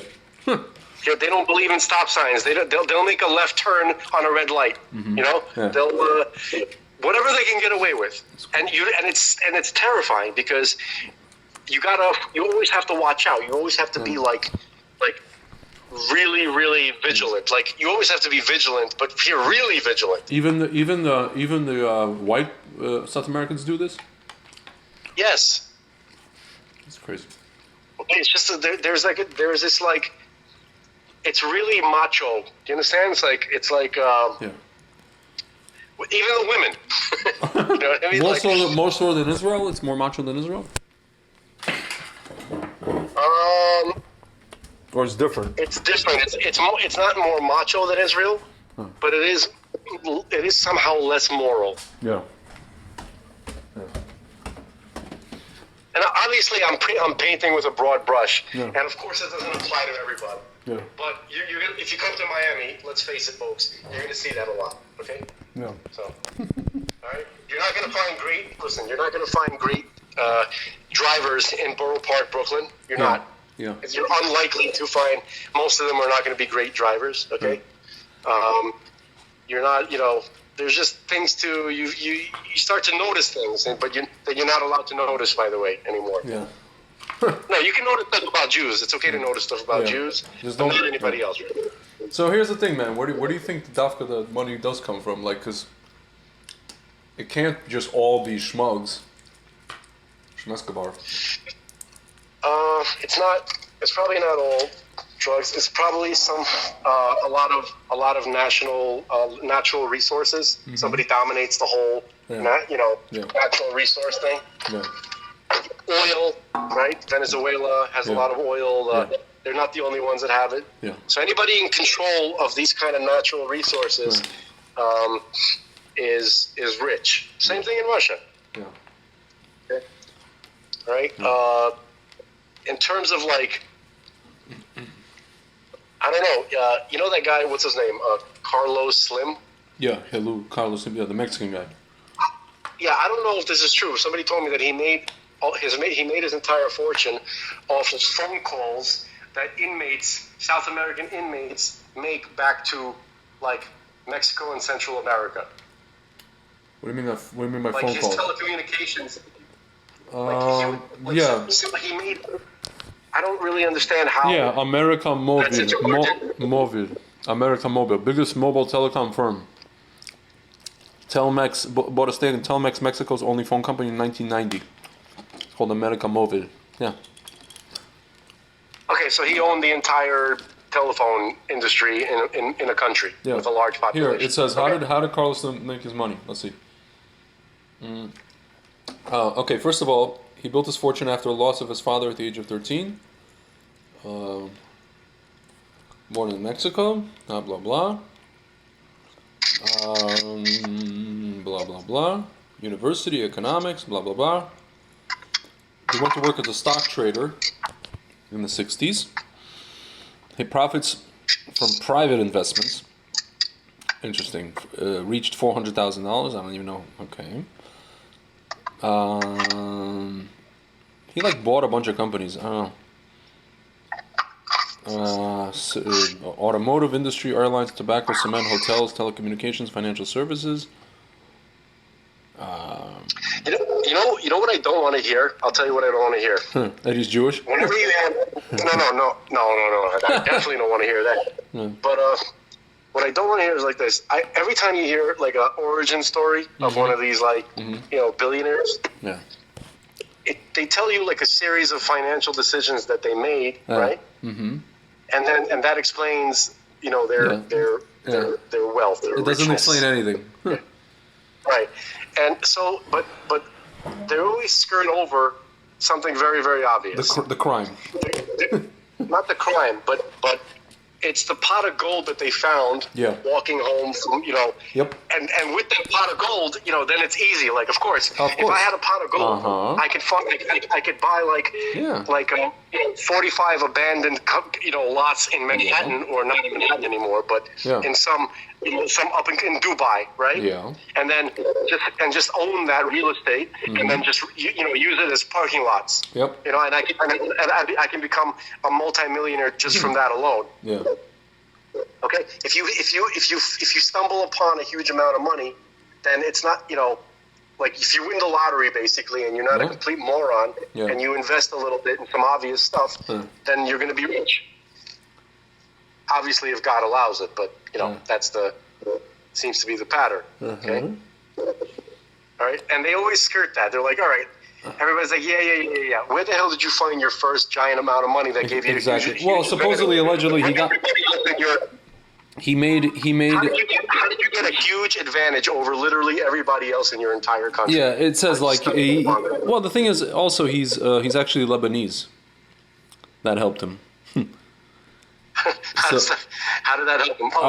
Okay. Because he's a Hadid. He's related to Hadids, right? Haddad, Julian Slim Haddad, Khalil Salim Haddad Al Gamaz, and Linda Khilou Atta. Are you kidding me? I was joking about that. No, he's not a Hadid. He's a Haddad, which is Lebanese. Hadids are the Jordan guy. No, Hadids are Lebanese. No, they're not. If you go to Antigua, dude, listen. No. If you go to Antigua, if you go to that whole area, the Hadid family owns. They run. They're the families, the Lebanese families. They run that whole. Father Mohammed Hadid is a real estate developer from Jordan. He's from Nazareth. He was born in Nazareth, Israel. Nazareth. He's Jordanian. But yes, in Los Angeles, it's where he lives. That's Hadid. There's Haddad, which is I mean, that's just the parents of this Slum Halu guy. Maronite Christians. I have a feeling that there's some relation there. Maybe distant. I don't know. But kids are like, no. It says he was a trader. He worked 14-hour days in Mexico, and then the profits he made $400,000 in 1965. I don't know where he got this from. Here, how Carlos Slim Halu got his start. The mobile Mexican magnate. You're not likely to get not just with this guy, but with any of these. Once I realized that Shmuel Schmates, right, that his origin story is complete BS. Yep. Okay. Yep. That his father was deeply involved with U.S. intelligence and with all these creepy globalist, dudes with the Sanger, with Margaret Sanger, and that whole deal with the eugenics and then it became very racist. clear that this is Margaret Sanger was a racist. She was a Class A racist. She was the racist of all racists. Yep. There was nobody who Hitler was her student. Yeah. That's crazy. He would have never, his thinking is tame compared to what she was saying. You know what I mean? She was one sick bitch. Yeah. One really demented demon dog. Margaret Sanger. That's what she looked like. Yeah, Margaret Sanger, racist eugenicist extraordinaire. The founder of Planned Parenthood would have considered many Americans unworthy of life. Look at this. Recent articles are reported on an unearthed video from 1947 of Margaret Sanger demanding no more babies for 10 years in developing countries. A couple of years ago, Sanger was named one of Time magazine's 20 most influential Americans of all time. Given her enduring influence, it's worth considering what the woman who founded Planned Parenthood contributed to the eugenics movement. Sanger shaped the eugenics movement in America and beyond the 30s and 40s. Her views of those and her peers in the movement contributed to compulsory sterilization laws in 30 U.S. states that resulted in more than 60,000 sterilizations of vulnerable people, including people she considered feeble-minded, idiots, and morons. She even presented at a Ku Klux Klan rally in 1926 in Silver Lake, New Jersey. She recounted this event in her autobiography. I accepted an invitation to talk to the women's branch of the Ku Klux Klan. I saw through the door dim figures parading with banners and illuminated crosses. I was escorted to the platform, was introduced, and began to speak. In the end, through simple illustrations, I believed I had accomplished my purpose. A dozen invitations to speak to similar groups were proffered. That she generated enthusiasm among some of America's leading racists says something about the content and tone of her remarks. In a letter to Clarence Gable in 1939, Sanger wrote, "We do not want word to go out that we want to exterminate the Negro population, and the minister is the man who can straighten out that idea if it ever occurs to any of their more rebellious members." Margaret Sanger commenting on a Negro project in a letter to Gamble. How her own words and television appearances have leave no room for parsing. For example, she wrote many articles about eugenics in the journal she founded in 1917, the Birth Control Review. Her articles included some moral aspects of eugenics, the eugenic conscience, the purpose of eugenics, and birth control and positive eugenics, and birth control and the true eugenics, to name a few. The following are some of her more telling quotes. "While I personally believe in the sterilization of the feeble-minded, the insane, and the syphilitic, I have not been able to discover that these measures are more than superficial deterrents when applied to the constantly growing stream of the unfit. They are excellent means of meeting a certain phase of the situation, but I believe in regard to these, as in regard to other eugenic means, that they do not go to the bottom of the matter." This is in Birth Control and Racial Betterment, February 1919, the Birth Control Review. "Eugenics without birth control seems to us a house built upon the sands. It is at the mercy of the rising stream of the unfit. Stop our national habit of human waste.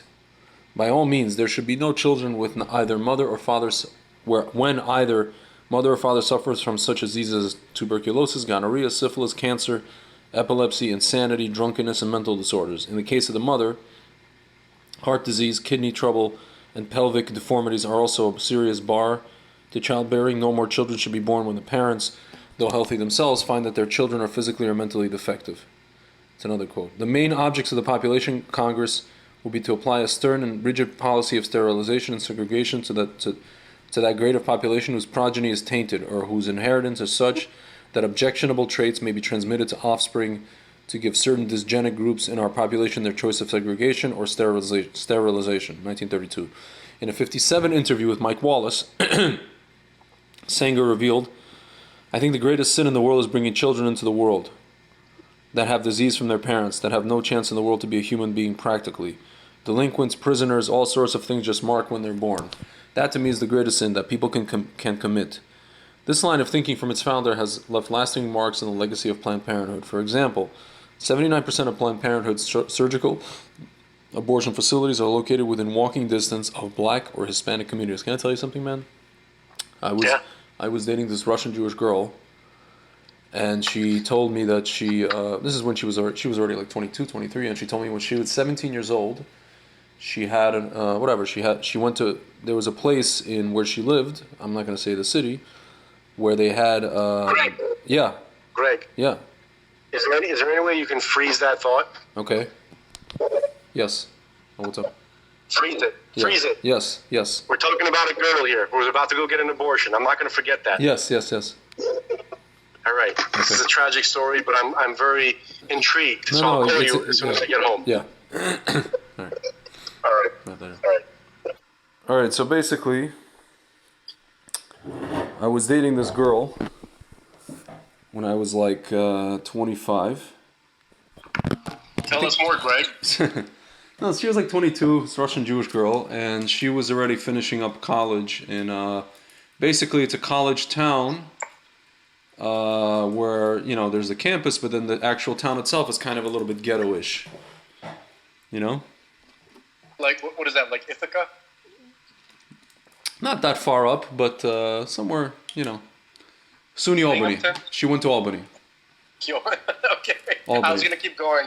You're like, I better just tell her because Yeah. she's going to keep guessing. Yeah. It's going to be annoying. So basically, she told me she went. Okay, so she went to get one of these. They allowed There was like a program for girls under 18.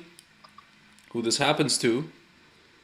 She was a freshman in college. This is when she was a freshman.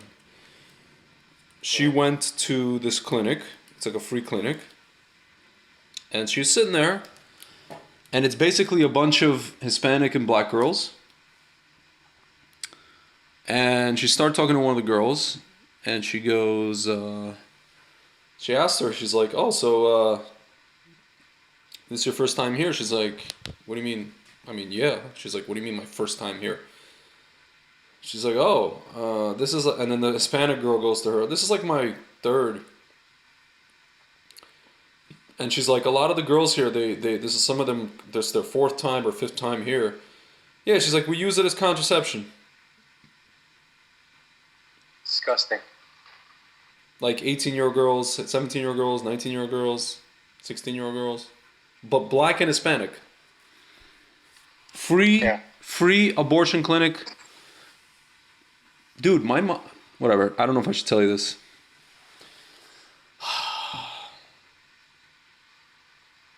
My mom knows a lady, let's put it this way. She knows a lady who's a doctor who performs these things. And she says, this woman is a Republican. But she says she's quote-unquote thrilled about doing it because, keeps the population of certain people down.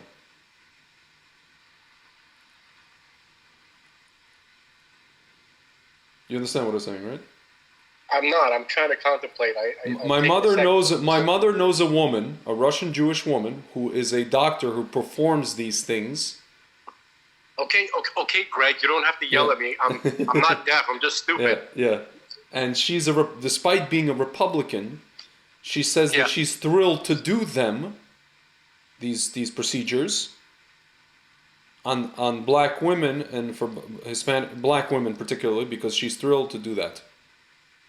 Sick. Yeah. Out of, yeah.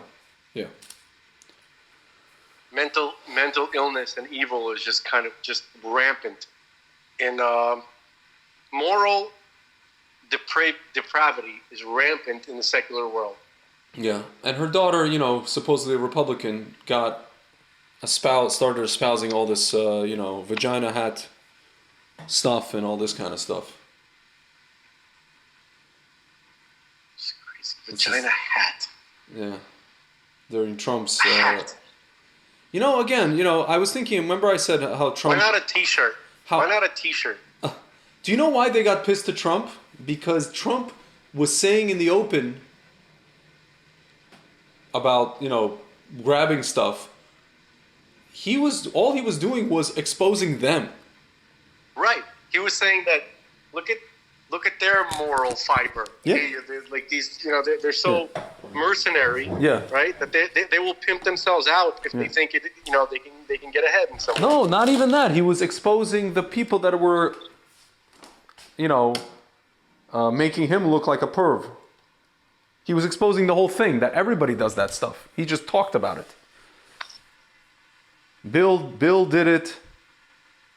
They all did it. They all went to Schmepstein, Schmeiland. And they all did it. And everybody was aghast. Oh my God. We're going to have a march. Oh. It's like the Harvey Weinstein thing. They interview, what's his name? Matt Damon. Matt Damon. We're all, Why'd you say it like that? No, because it's from Team America War Police. Matt Damon. Oh, Matt Damon. Matt Damon. Yeah, my cat is looking at me like, what the hell is going on? Whenever I hear the name Matt Damon, it makes me think of the only time that what's his name, Paul Rudd, ever made me laugh. Yeah. He tries to be funny. I guess in some ways he is, but it never makes me laugh. Yeah. Here's when he made me laugh. Yeah. I think it was during the 40-Year-Old Virgin, where they were watching. It was like there was a Jason. They were playing Jason Bourne. Oh, they're like, you know how I know you're gay? That whole thing. Yeah. Yeah. It was in the context of that. But he's like, I used to think that Matt Damon was a real Streisand, but he's really killing it. And it's and Jason Bourne. The hell? So weird. I don't know this comment. Sometimes things like one of those things. I was just laughing. I'm not sure why it was so funny. Yeah. Yeah. That's the amazing thing about comedy. Yep. You don't know why. It has that je ne sais quoi. Je ne sais quoi. Yeah. So yeah, man. I do not know what. So Matt Damon and your friend Tom Hanks also, they were aghast. I wouldn't call him a friend. But you know what I mean. More of an acquaintance, really. I mean, you were very cringing when I mentioned his exploits. Dude, I'll tell you, we should actually talk about that because I have what to add about that. But I want you to finish your story. No, so that's basically it. And she told me this, and it was crazy. This ex-girlfriend of mine told me that, and she was like, yeah, these Hispanic girls and black girls, and it makes you realize that Margaret Sanger really accomplished. Succeeded. She more than succeeded. It's like Margaret Sanger would be doing backflips if she knew about this. She's like, I can't believe how successful this has happened. All you got to do is just change the rhetoric a little bit. Yeah. You pretend like you're not saying what you're saying. Yeah. And then you could literally do whatever you want. You can literally come over their house. Yeah. F them in the A. Kill their kids. Yeah. And just say thank you, please, and thank you, and then it'll be acceptable. Yeah. It'll seem like it's a nice thing that you're doing. Yeah. It's like incredible. Oh, by the way, you know that like a former president of Planned Parenthood, she is Leanna Wen. Leanna Wen. She's a Chinese chick who's always on like NBC and stuff. Dr. Leanna Wen. She's always on CNN. CNN also. She's commenting about Schmovid and when we can do this and when we can do that. I actually don't know, but I haven't watched them. She's so basically. Long. I mean, I basically call her like a Chinese spy. Who's going to be like, found out very, very soon. Nothing will be done about it. She's the one. No, she's the one that said. Yeah, she says supports Democrat-led states dropping mask mandates. The science has changed. The science hasn't changed. It's been BS from the beginning. Yes, it has. My God, it's just, and they're all doing it at the same time. The Jersey one, Murphy, Schmurphy, the Connecticut one. It's just so obvious. It's so obvious. My God. Yeah, Glenn Greenwald, the investigative journalist, he's like, as others noted, there's nothing new in the science that changed to justify them politicians suddenly ending mass mandates. All that changed is the political fear they have. Yeah, because they're afraid we're going to come out with pitchforks. Conflating the science with politics like this is a key reason many lost trust in public health experts. See, I don't think that nobody's conflating. I think she's just part of the whole she's a spy. She's a spy. It's so clear. When I see a Chinese person on television, like this, in this position, I'm like, hello, McFly.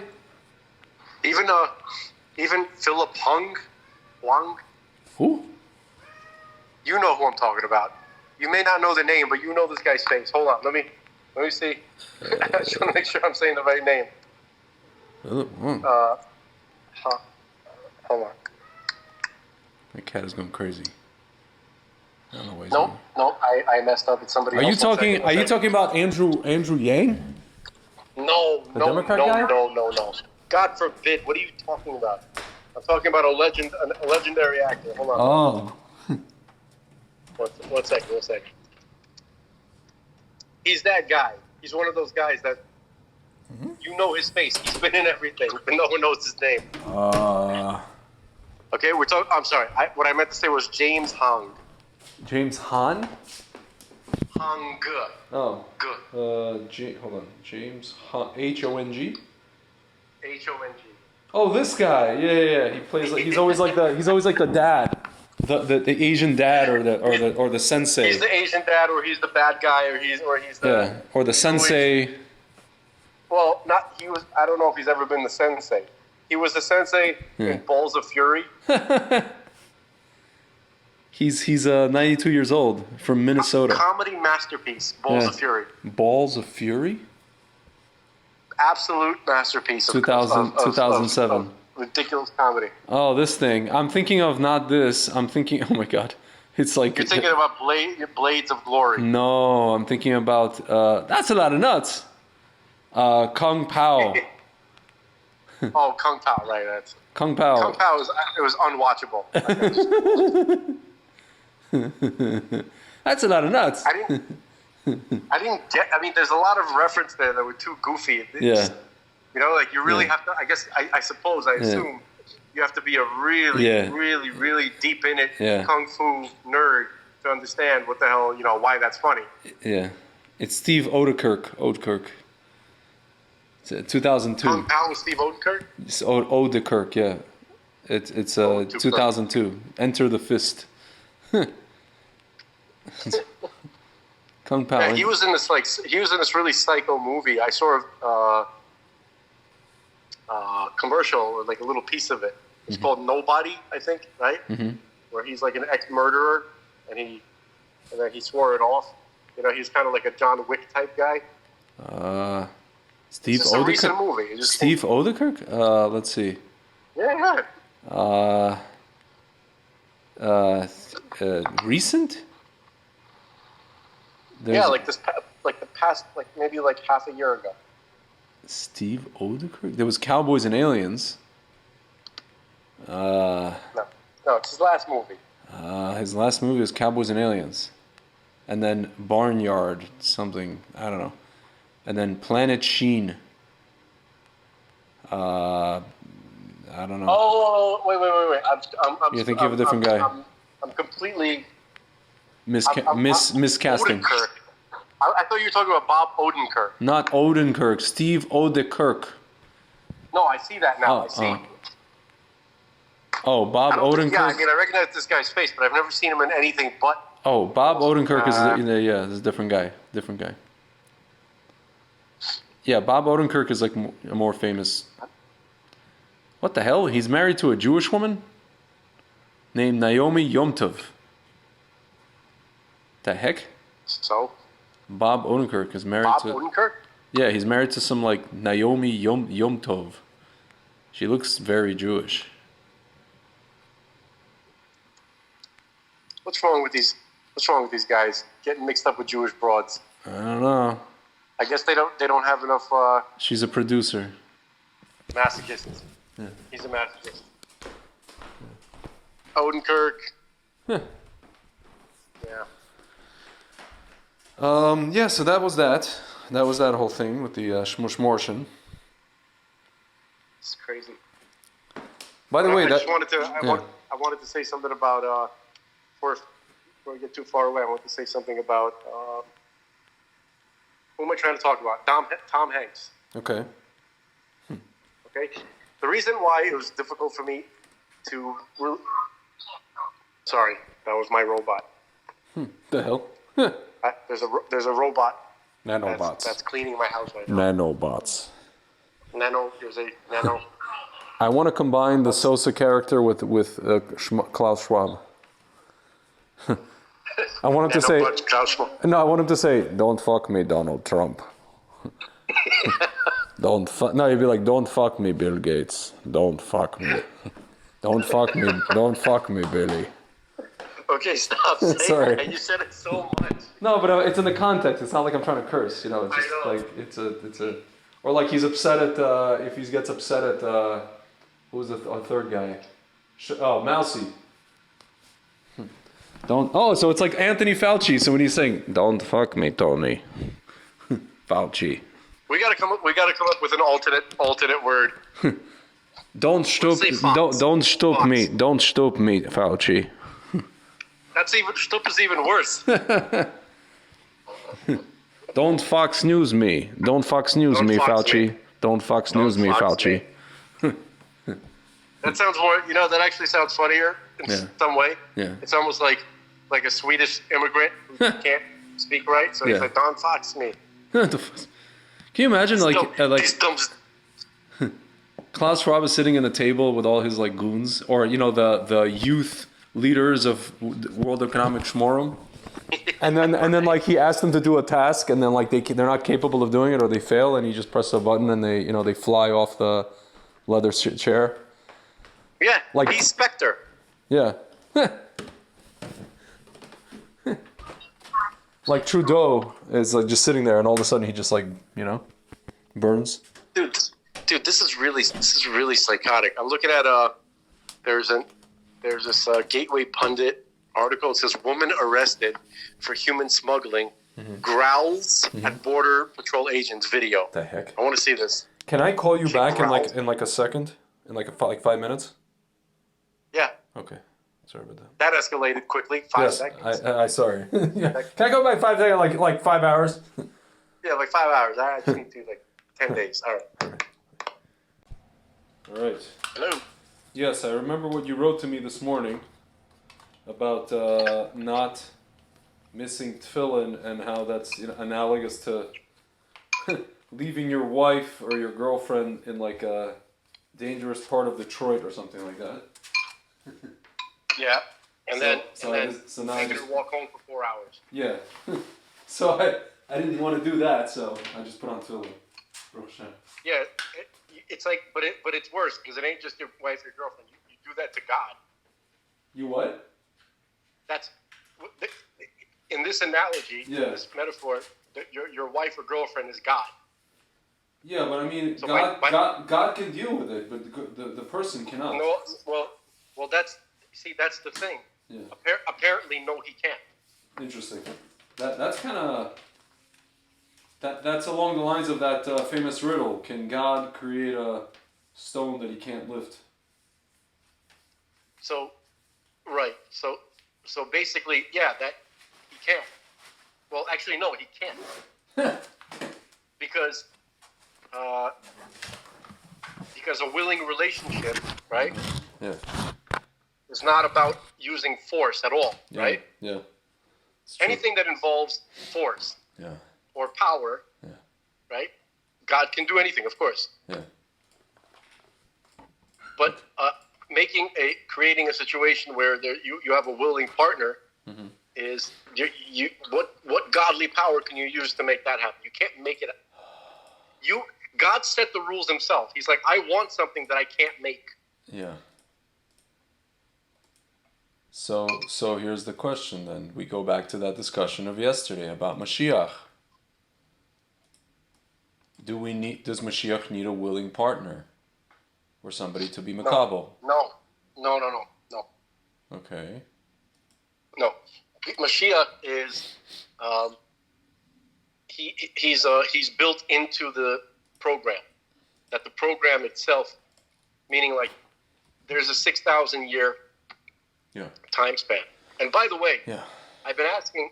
I asked a couple of Mashiach experts so far, right? Yeah.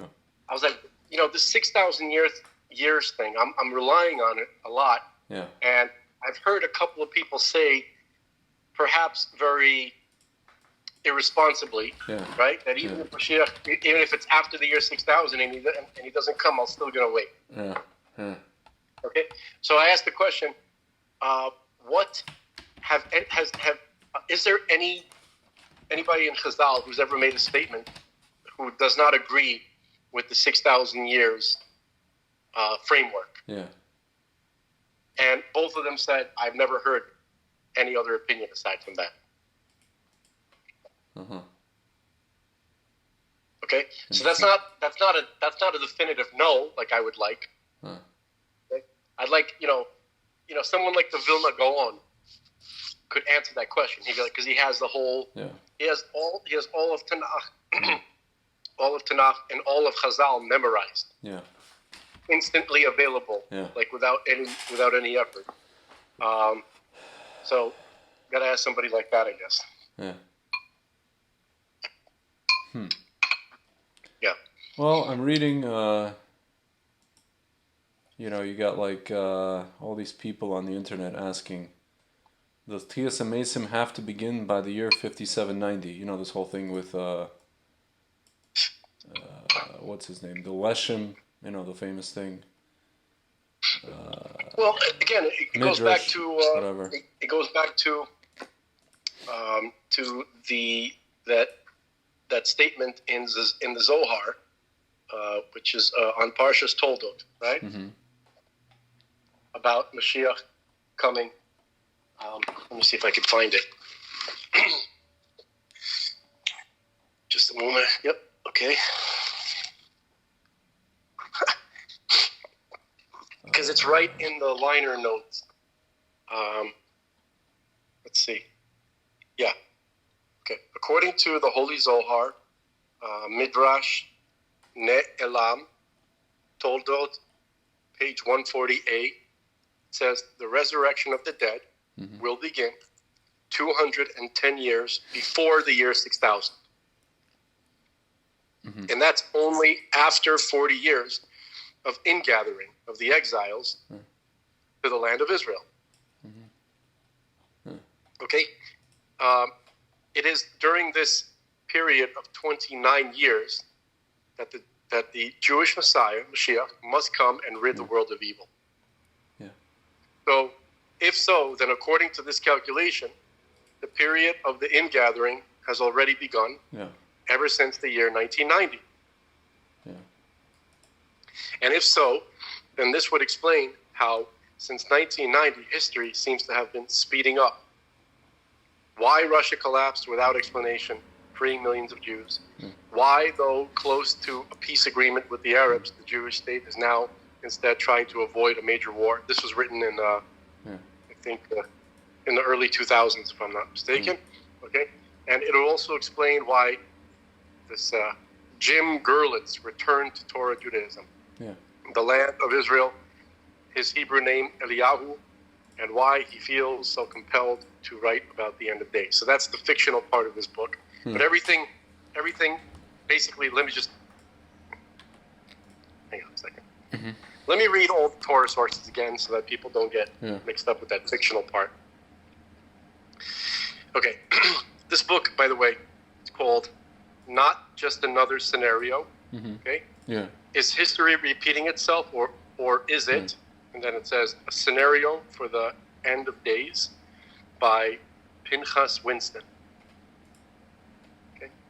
So here's what it says. It says, according to the Talmud, Sanhedrin 97a, history will last only 6,000 years from the time of creation. Yeah. At present time, the year is 5761. This is written, more than 20 years ago. Which leaves only 239 years left until the transformation of creation to a higher spiritual reality. So that's 218 years now in our time. Okay. However, according to the Holy Zohar, again, Midrash Ne'elam, Toldot, page 148, it says the resurrection of the dead will begin 210 years before the year 6000, and that's only after 40 years of ingathering of the exiles to the land of Israel. Okay, it is during this period of 29 years that the Jewish Messiah, Mashiach, must come and rid the world of evil. Okay, so I'm missing something. In what sense? Okay, so I think I understand. So basically, it's 29 years from this book, from the writing of this book, like when this book is placed in the timeline, which is right, which is let me see what year it was written. Just curious. It says 2001. Okay, so 29 years from 2001. Okay, so we have about 8 years left on this timeline, not for Mashiach to come, but for the resurrection of the dead to begin. Yeah. According to the source in the Zohar. Yeah. Okay, which the people that I rely on most rely on. Yeah. So. So that's interesting. There is another opinion that it says that it should start even earlier. Yeah. In that section, it says there are two rabbis. One of them was Rabbi Yehuda. The other one was, I wish I could remember, Rabbi Eliezer maybe. And they were arguing. So one of them said 214 years before the year 6000. That means, but by his opinion, it would be within 4 years that the resurrection of the dead begins. Yeah. So that thing we read about the Rambam, about one shouldn't speculate or to date. Well, we're not dating. We're just at the end of we're at the end of the line here. Yeah. Right? Yeah. So. It's what's amazing to me, man. People keep saying how like the 2020 Shma election, there's no evidence in this. There's literally people who sat for hours and hours, citizens of, under oath, they sat for hours under penalty of perjury, testifying, citizens, people who worked there, and no one. I don't know. I just don't know. What about all the video footage? Yeah, I mean, I don't. What about the observers? What about the Republican observers? That's what I'm talking about. That's what I'm That's what I'm talking about. It's there. It exists. It's not. These people are not lying. I feel like I'm taking crazy pills, dude. I mean, and people are just like this is unfounded. Unfounded. There's something that people don't understand, that a lot of people don't, is that if you try to take advantage, right, of your, let's say your opponent, right? If you see that the system has uncorrectly ruled against your opponent, don't rejoice, fools, because you're next. Exactly. That's what I told a friend of mine who, whatever, he's like a pro-Kahana guy and this and that, but he doesn't like Trump on a personal level. And I told him, dude, this means that America will never have a fair election ever again. Ever, in any direction. In the direction of the, like South Park, they have the otters, the United Atheist League, United Atheist Alliance. It doesn't matter who runs. It doesn't matter who you run. There will never be another fair election again if you don't fix this crap. Dude, did you see this? I sent you a link about this redistricting redistricting. What's wrong with me? Redistricting, yeah. Redistricting situation with Congress, right? Yeah. And the Republicans who helped the Democrats make it happen. Yeah. I just want to quickly read this article. Yeah. Hold on, I just want to read a little bit about it, okay? Yeah. Second. It's just like, And then you got to turn on that video of that creepy coyote, not the animal, the person who, smuggles people across the Mexican border, right? Growling at Border Patrol. Okay, outrageous. Here's the headline. 14 out of 22 Missouri Republican senators joined Democrats to defeat 7-1 redistricting map. What's going on? Mandate, update. Culprit's name. Okay, let's see. Okay, outrageous. Okay, so second. So we reported 14 Republicans joined all the Democrats to defeat the bill. We reported on this previously. In Missouri, the Republicans created a map that benefits the Democrat Party in the year's redistricting effort. In Missouri, where President Trump won the 2020 election by nearly 20%, the state is now redistricting its congressional districts. This effort has been secretive. Rhinos in the state are attempting to push through the redistricting as quickly as possible that favors Democrats. Now you tell me, do we really have two parties? no, we don't. We just have turncoats inside of one. That's all we really have. That's all we have. We don't know. I don't even know who we really have. Like Marco Rubio is a swamp creature. Yeah. Okay, he's, he jumped on the bandwagon of calling the January 6th people, insurrectionists. Yeah. Okay, and so did what's his name, Ted Cruz. Yeah. Do we really have a Republican Party? Yeah. No. Not at all. You don't have a thing.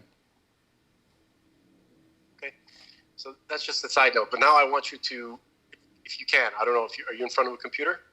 Yes. All right, so go to Gateway Pundit and look at this crazy, mentally ill person, right? This video, she reminds me of like a child who's pretending to be a monster. Where am I supposed to look? So it says, woman arrested for human smuggling growls at Border Patrol agents. It's on the home. It's like as soon as you go to the I saw that. I saw that. Yeah. I saw that. My God, she looks. She looks like she's from Gehenna. She looks like she stepped out of Gehenna. Hold on, let me see. I know. No, she looks like. She reminds me of a child. Yeah. Like when a kid tries to pretend like he's a monster. Yeah. That's what it looks like. Hold on, let me see this. What the fuck? She looks like she was like on mind control. Like CIA this is or something. Close the door. Stay right there. What the? Oh my God. Dude. Holy shnikes, dude. What right? She looks like a little kid who's pretending to be like a demon. Dude, this is like. There's What's something... creepy is that she what she does for a living. That's what I'm saying. It's all connected, man. It's all these people are the people that her bosses, her. Oh my God. Hold on. So they follow a religion, okay? Yeah. That yeah. I'm not going to say its name. Yeah. I'm just going to say it. It's called Santa Muerte. Yeah. Okay. Yeah. The saint of death. Yeah. Okay. Yeah. And it's a pagan devil worshipping cult. Yeah. Okay. Yeah. And they have rituals, and they induct people into these quote unquote religions, and they convince them, they hypnotize them that they are going to be possessed by a demon which will give them power. Yeah. And they basically kind of hypnotize them into thinking that they're full of this evil power. Yeah. So again, it's like a little kid who thinks he's a monster. So crazy. It's so crazy. It's turning adults into pretend time kids to do evil things. It's crazy, man. Here, I want to read this. Yeah. Some observers pointed out that the smugglers are coached and told to act crazy if they get arrested so they can go for an insanity defense. Encountered nearly 2 million illegal aliens in 2001. Joe Biden's immigration policies. Blah, blah, blah. Yeah, a bunch of migrants. La, la, la. Dude, it's just, this is Gehenna. There's Gehennas happening. I like some of the comments over here. Yeah. It says, hold on a second. 1 second. I'm trying to find the comment. It's great. 1 second. Oh, man. So crazy. And the Academy Award goes to, okay. Huh. The problem is, then you have people who are like, further proof demons walk amongst us. Yeah. you have people who are simple-minded idiots, right? Who respond to other simple-minded idiots. That's the problem. Like you have people who want to assume that demons walks them every day. Every half of the people that we encounter are demons. And when you have someone who's doing pretend time or is an idiot, then you just kind of like, oh, see, I was right. Yeah. Okay, so It's crazy. This guy posted a picture of another kid. It usually happens. You get arrested by the police at the very moment you are being possessed by the devil. The hell? right. I think all these people are just told to act this way so that they get like. Oh my God. Dude. Oh, here it is. This woman has all the characteristics of a potential Democrat representative or senator. Yeah. That's funny. So, man, what else? I wanted to mention something. I did want to talk about Tom Hanks. But were we supposed to talk about something else? Yeah, you want to talk about? Tell me about Tom Hanks. Your thing about.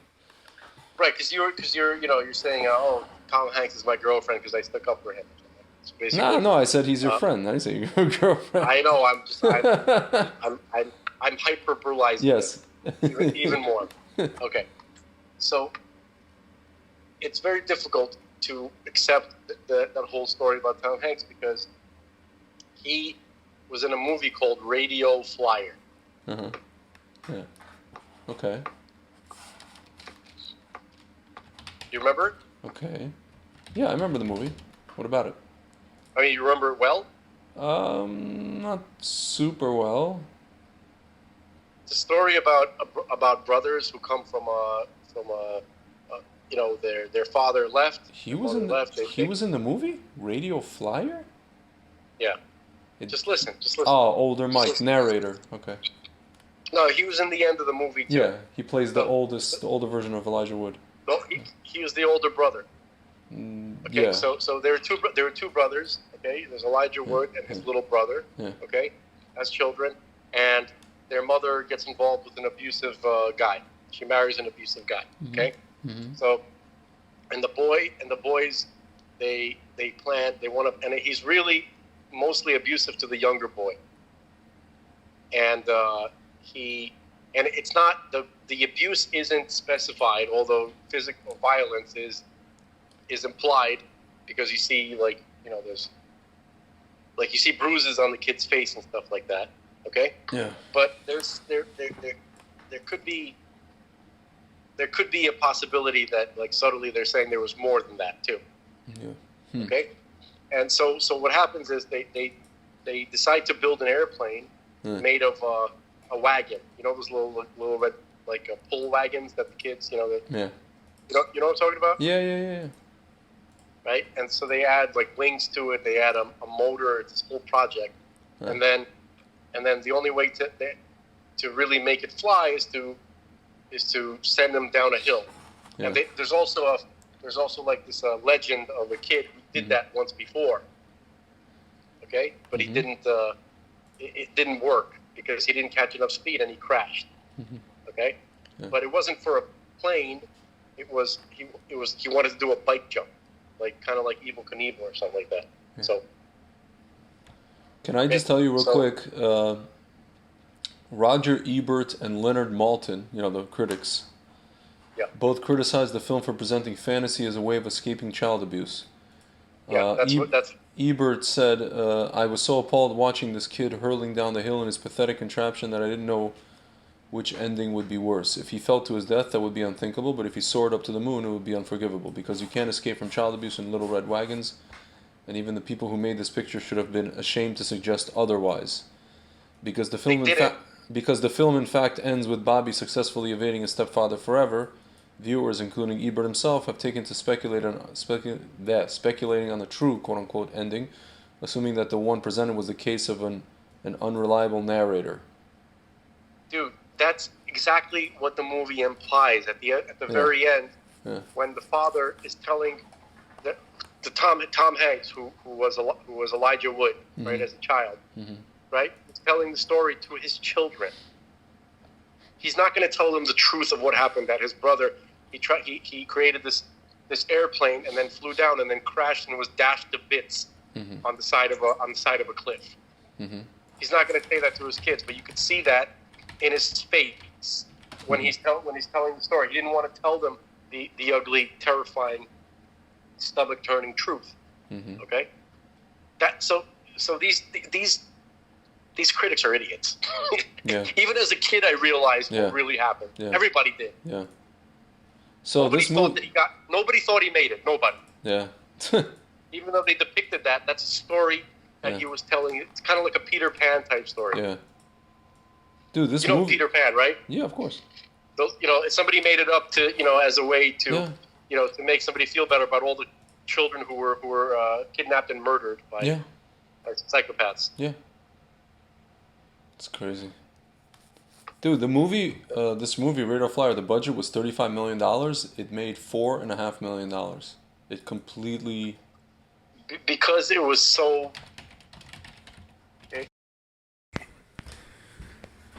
Oops. Literally called me to tell me to let the cat in. It's okay. It's funny. That's good. So you were saying about this... Why was it... Yeah, I'm saying that... So this movie, it was about... it was very influential on me, and I'm sure that a lot of people have seen the movie, even if it was a flop in theaters, but since that time, okay? And what's funny is that the guy who played the abusive father was Adam Baldwin. You know that actor? Yes. Animal Mother from Full Metal Jacket. Interesting. Wow. Right? Who's actually, right? Who's actually an awesome guy in real life. He's just dude, but he plays a crazy villain. As a villain, this guy is prolific. There's this one movie where he scared the hell out of me when I saw this movie as a kid. Yeah. It was about these two hitmen. Okay, he was one of the hitmen, and Roy Scheider was the other hitman. You know the guy from Jaws? Yes. Right? Famous actor. Yes, of course. And they were hired to whack this whole family and to kidnap a kid for some organized crime thing. But this is like out in, in Texas or something like that. Yeah. And he played really sick dude. He's just really good at playing a villain, but doesn't mean that he really is. He's a good guy in real life. Yeah. He's awesome. Yeah. It would just be... But the point is that it's like... Hanks, he's a great actor, right? But you have to be a completely inhuman beast to let's say, to have contact with material like that. Yep. Because being involved with a movie like that, Yep. and then go on later to do what he's being accused of doing. It's almost unthinkable. Or maybe he is... How should I put this? Maybe that's and also where... Joe versus the volcano. How can Joe from Joe versus the volcano be responsible for that? Maybe at some point, I think you mentioned this, that he flipped. Maybe at some point something happened. At that point, you're not who you are. That's a different person. Yeah. Listen, again, who is this Pumpkins guy? Again. Who is Pumpkins? don't know, but I'm not ready to accept just anything about anybody. Okay? I understand. Like, I there's, understand. there's enough there's enough to criticize him about by just being a Democrat. Like that alone is more than enough. Yeah, but You know? I don't know, man. We live in a very shady period of history. It's not only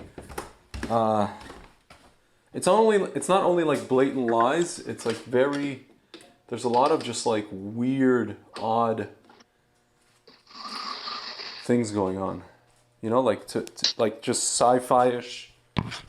Like people to the point where people can't even talking about invasion of the body snatcher. You know? No, I'm saying to the point like where people can't even like fathom it. You know, I have friends who can't imagine that like this guy who made like, you know, Windows operating system wants to But that's different. do stuff. But that's different. Why? Because he's Why? admitted it multiple times. Of course he's admitted it, You but know- they still can't imagine it. Right, that's different. I can't be compared to those idiots who still want to deny something that's absolutely blatant, and the person is telling you that would be like one of these actors that's being accused of being a pedo say, yeah, I did it and I'm gonna do it. That's not what's happening. Okay, but why? with Schmates, that is what's happening. You know, he's saying I want to depopulate the world. I want 7 billion people to be on the schmack. See, here's an article. Here's an article in Wired. Crying pedophile is the oldest propaganda trick in the book. The far-right trolls accusing Tom Hanks of pedophilia aren't original. They're just the latest propagandists borrowing a tactic that long predates the internet. And here he is sitting there. Yeah, see, they're just like writing this off as like a QAnon conspiracy and a. Just they're running everything off. This whole Wired article. Remember I was telling you how, look, when you have, like, let's say a skinhead rally, right? Yeah. Or a gathering, like 60% of them, you with me? Yes, I'm listening. Sorry, I heard something. Okay. 60% of them are federal agents, if not more. Yeah. Okay? And then we were talking about leftist organizations that claim to be human rights or animal rights or environmental or Black Lives Matter, right? Yeah. All of them hate what they claim to love and protect. Yeah. They hate it, Yeah, I know. okay? I know. Just like PETA, right? I brought this, I've said this before. They make a clown show out of the subject of not having things suffer for no reason or for a reason. There's no real reason that any living thing should suffer. Yeah. Okay? So that's what these kind of accusations, like whoever the groups are that are lobbying these kind of accusations against, Hollywood celebs and all this kind of stuff, they're just trying to create a clown show from the side, which actually has something to say. You understand? Huh? It's like David Duke trying to attach himself to Trump during the previous election. Yeah. Okay, or what's his name? Spencer. Forgot, not Robert Spencer. There's one of these Spencer guys who's like this supposedly this like alt-right, alt-white. Yeah. Neo-Nazi. Yeah. Spencer. Forgot his name. Whatever. By the way, man, I gotta say, Candace Owens is great, but her husband is really, really white. and he looks like he just came out of a Abercrombie and Fitch commercial. This guy. So what, man? And cue all the people that are gonna say that that Candace Owens is like really a white woman with just. So what if she is? You know what I mean? Yeah. Like what? Okay. So what if she's white on the inside? Who cares? Why is that wrong? No, you know the usual. Yeah, I don't know. The crap that comes out of Yeah, her husband is George Farmer, British guy, Oxford graduate.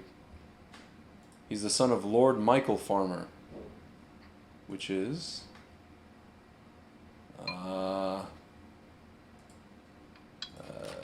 who's Lord Michael Farmer? A British businessman, philanthropist who was a life peer in the House of Lords. I don't even know what that means. They have all this like official dominion. They're so obsessed with it. England, you know, this whole like. Yeah. God, it's just so everybody in England is related. Is like has a number. You know, like Yeah. people who go to the deli and they take a number. Yeah. Everybody in England has a number Yeah. as to who's going to be king. Yeah. Huh. Dude, it's just like I remember even like some of the British Jews that I knew. They're so into that. They're so like I remember like I went to a Shabbaton with like Rabbi Sachs. They're so into this like like it's not even it's like names and like just this like it's like a combination of, you know how like just Jews play what is it, Jewish geography. It's a combination of that, but also like just social status and like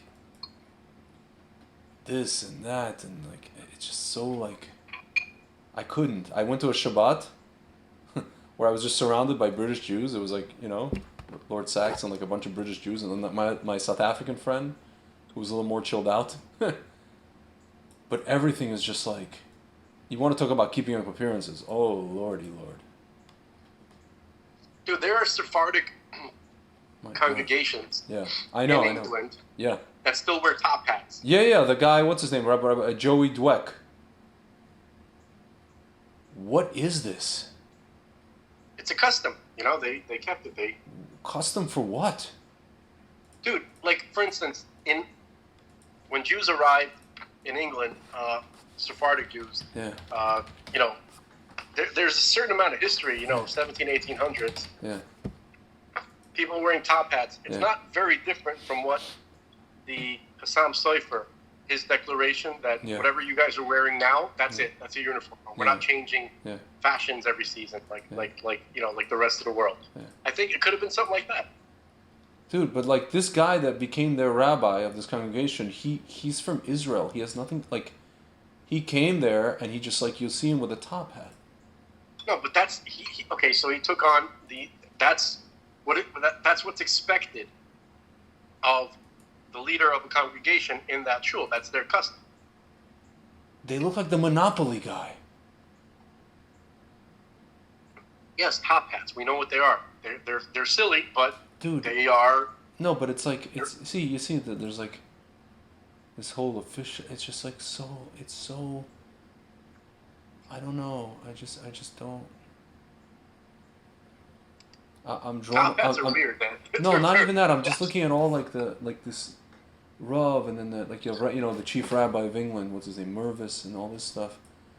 I'm just so drawn away from this when rabbis become political figures, you know. It's not great. It's what? It's not great. I'm just so not into this. And it'd be one thing if it's, you know, Lubavitcher Rebbe used to meet political figures and he's giving them advice to their face, and, you know, kind of like he himself is not. To him. What? Yeah, they're coming to him. He's not a political figure. He's just actually a very humble man, and they're just coming to him. But you see these you could so tell. It's like the kavod seeking stuff is like oozing out of these freaking people. The Lubavitcher Rebbe was a modern day Solomon, King Shlomo, because like Shlomo, Lubavitcher Rebbe had like world leaders coming to him, visiting him, over and over and over again from many countries. From you know, it was something that was the only one. Like you don't really.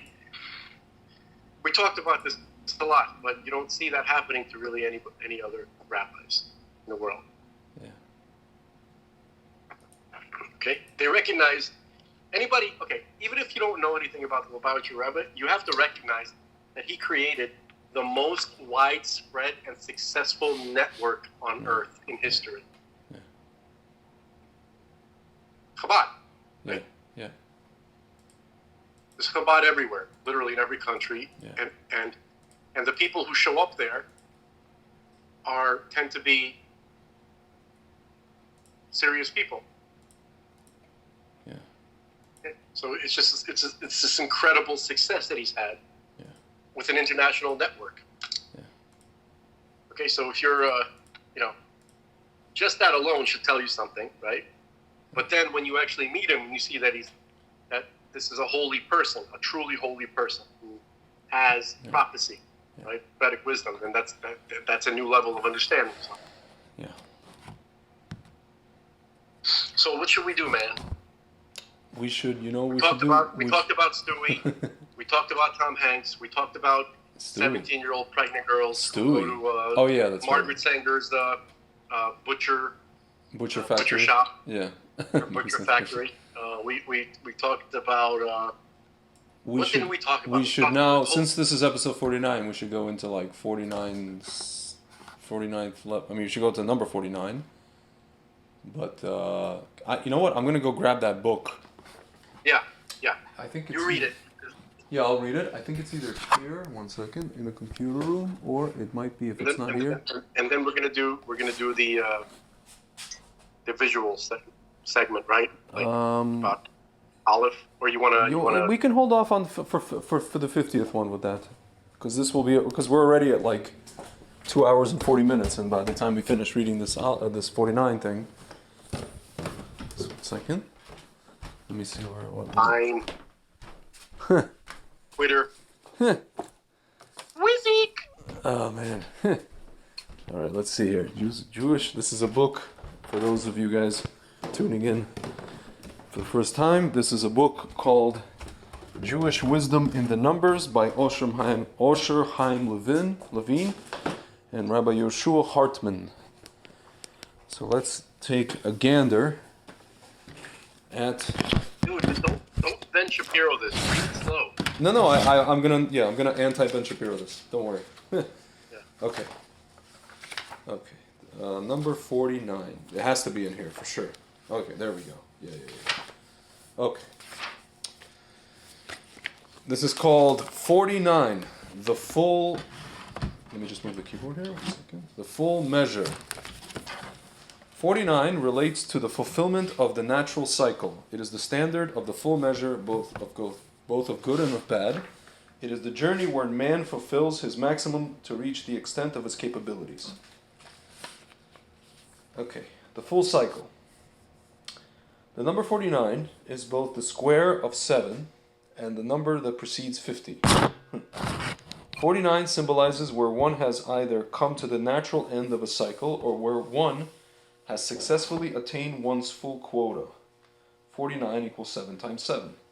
The most prominent mathematical property of 49 is as the square of 7. 7 to the second power equals 49. We have observed the recurrent use of 7 as a completion of the natural world. This concept is amplified in 7 squared. This depicts in a fuller measure the totality that can be reached within the confines of the natural world. Two of the most well-known examples of this are the 49-day cycle in the count up to Shavuot and the 49-year cycle in the count up to the Yovel. 49 cycles up to Shavuot.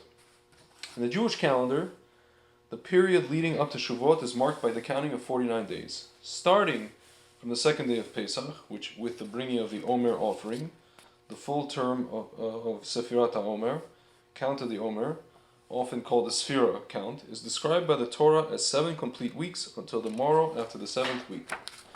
This is not the simple count from 1 to 49 where only the number of the specific days is declared.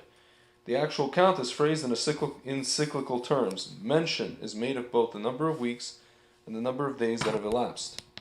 For example, today is 22 days that total 3 weeks and 1 day of the Omer. This frames the count in the context of attaining the completed term of 7 weeks composed of 7 days. Together the 49 days join together in the completion of the full cycle.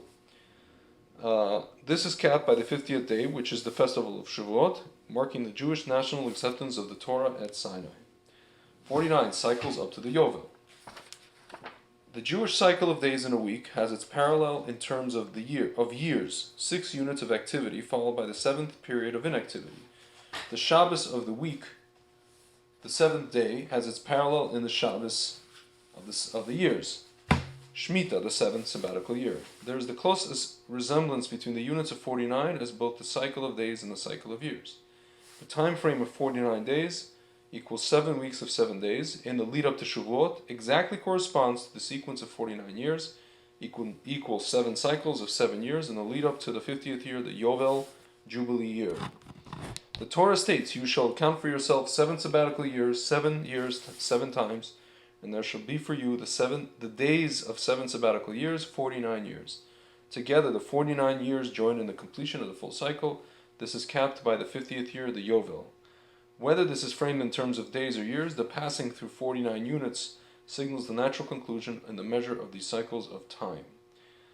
For good measure, typically 49 is the number used to denote the natural parameters in this world of what is quantifiable. It is the epitome of a midah, measure, whose numerical value is itself 49 to the 6th power. The term midah is also used to describe a trait or characteristic. This hints at the fact that every human personality trait, kindness, strictness, jealousy, etc., can be quantified by levels or degrees. It requires the awareness to know when and where every quality should be employed and in what measure. 49 gates of understanding. The number 49 is a standard that is used to depict the full measure of something in the world. The classic example is the Mem Sharei Bina, 49 gates of understanding. Of the 50 gates of understanding through which God created the world, the maximum 49 gates were made accessible to mankind. Moshe, whose level surpassed that of all other men, we just had his birthday, was worthy enough to attain all 49 levels. Moshe's perception of the universe and God was as complete as was humanly possible. It reached the full measure associated with the number 49. Nevertheless, the 50th gate eluded him because this extra level relates to understanding God's essence. It is impossible for man to tap into this unknowable dimension while still a part of this world, where he is not yet one with God, as he will be in the world to come. 49. Purity versus impurity. 49 is the maximum quota man can symbolically attain, finds further expression in the opposite measures used for interpreting Torah. There are 49 sides, faces, to prove something is pure, and corresponding 49 sides, faces, to prove something is impure. One of the sages declared, "I can purify a dead insect in a total of 49 ways." This was not a boast about the use of logic or the manipulation of exegesis to vindicate something that the Torah explicitly forbids. Rather, this was a self-professed testimony by a Talmud scholar about his all-encompassing grasp of the topic. He had mastered the full measure of 49 dimensions to discern the breadth of factors involved in a Torah ruling. Here, the topic was viewed and understood from all possible angles. The quality of truth in Torah is even present in reasoning or arguments that are ultimately rejected in the final ruling. A holistic view incorporates all the opinions involved in a dispute. Each opinion is factored into the equation. This is why conflicting opinions in rabbinic literature are an integral part of the Torah. These and these are the words of the living God. Elu velu. Hence, the final ruling would be bequeathed to the sages of each generation to determine. Measure for measure. We have seen that 49 is the full measure in the world of counterbalancing opposites. The number 49 can either characterize measures used for the good or those used for the bad. Here there is the imperative for man to trade measure for measure. This involves reversing 49 measures of bad into the 49 measures of good. This was the secret of Israel's transformation at the Exodus, which revolves around the number 49. 49 gates of impurity. The number 49, as the full measure of evil, is epitomized in the depths to which the Jewish nation sank in the Egyptian exile. They reached the spiritual nadir, Memtav Shari Tuma, the 49th level of impurity. There was the real danger that they had remained in Egypt, and if they remained in Egypt any longer, their assimilation within the host nation would have been permanent. Israel would then have irretrievably lost its spiritual identity. Consequently, the Exodus was more than the release from physical captivity, it was the emancipation of the spirit. The task now entrusted to the newly liberated children of Israel was to take the necessary steps in their bid to transfer these 49 levels, measure for measure, from the bad to the good. The journey en route to Sinai required that the previous 49 levels of impurity of Egypt to be converted into 49 levels of purity. This spiritual purification would be accomplished during the 49-day period of the Omer, the designated period linking the festivals of Pesach and Shavuot.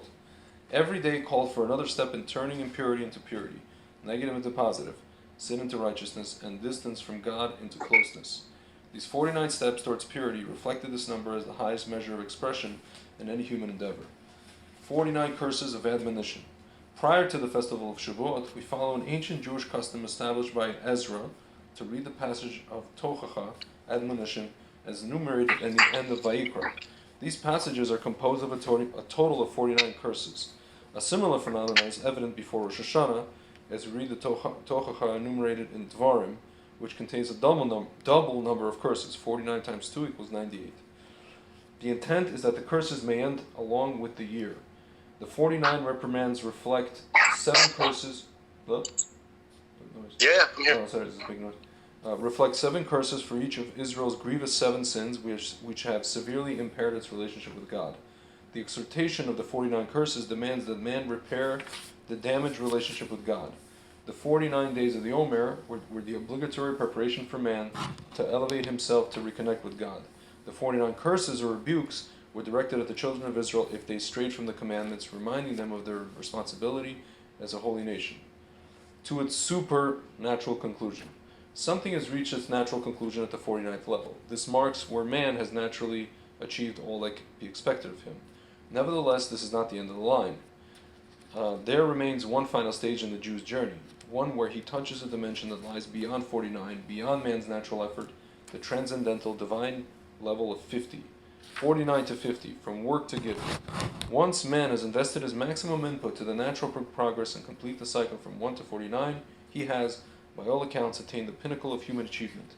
Thereafter, God takes over. The master of the universe rewards man with the gift of actually attaining a higher spiritual level. This stage is far beyond that which he could achieve on his own initiative. This last stage is the leap from 49 to 50, which means entering a supernatural state. He is now transported onto a higher pedestal, to a level above the natural order. He attains a higher transcendental level. The 50th follows, but is not counted along with the 49th. And it is the level of Torah given on the 50th day. Shavuot is the level of spiritual freedom in the 50th year of Yovel. Both lie outside the natural confines, and they relate to the number 8, the stage after 7, and to the dimension that transcends that which can be measured or counted. Nevertheless, the 50th can come only after 49. Man's primary objective is to progress through the natural cycle of 49 to maximize his efforts to attain the full measure humanly available, and from his perspective, to reach the high point in terms of human achievement, whether in terms of self-purification, 49 days of the Omer, up to Shavuot, yearly count, 49 years of the Yovel, or gates of understanding, 49 levels attained by Moshe. That's it. So what do you think? I actually, the last thing that I saw that I think is available from Rabbi Bax on YouTube, where he mentions something that there really isn't a 50th level of Tumah. Yeah. That doesn't exist. Yeah. They couldn't have made it to the 50th level of Tumah because it's not there. Yeah. All there is nothingness, meaning like the 50th level of Tumah could be considered like just the disappearance of existence, period. Yeah. Because if they would have reached that and it would have been unrecoverable, then that's like God has to start from square one. The universe ceases to exist, he has to recreate it. Yeah. Which he does every moment anyway, but it's like from scratch. I mean, he does it every moment from scratch. Yeah, yeah. The point is, it would have to be, he would recreate it with a different cast of characters, let's say. Yeah. You know, where the consciousnesses are not continuations of the consciousnesses that were part of that story. Because the point that for the world is to have a Yisrael, right? And if you don't have a Yisrael, then God doesn't have a motivation to continue sustaining the universe, giving it existence. Yeah. I think that's what he said. Yeah. I'm not sure. Yeah. What do you think? Yeah. I mean, what's interesting, what I find, what I find interesting is that no, like in this book, he doesn't mention nobody. You know what I always found interesting during the Omer count? Nobody, unless you have like a Nusach Sfard Siddur, and maybe a Chabad Siddur has even these partial stuff. Nobody focuses on, there's like Sefirot. Right. Every single day. And listen, I know Rebbeim that give entire shiurim on these Sefirot, of each day.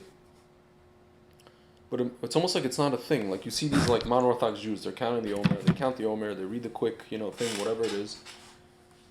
The whole, from what I could see, can I read this to you, what it actually says? And like when I read this, I was like, how come people are just like, not, it's just astounding to me. Here. Okay. If people actually read this, they would like be like, holy crap, this is the whole point of everything. Okay. Whatever. This is before reading L'Shem Yichud, okay. That's what Nusach Sfard people read, okay. Okay, now you have these Psalms.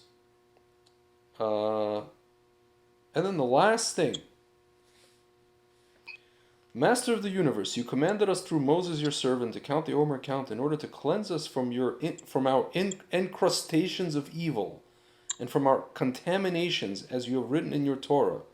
You are to count from the morrow of the rest of the day, from the day you brought the Omer offering that is waved. There are to be 7 complete weeks. Until the morrow of the 7th week you are to count 50 days, so that the souls of your people be cleansed of their contamination. Therefore may it be your will, Hashem, our God, the God of our forefathers, that in the merit of the Omer count that I have counted today, may there be corrected whatever blemish I have caused in the sphere of whatever sphere that day. Specific sphere of that day. Because every sphere, every day has a blemish.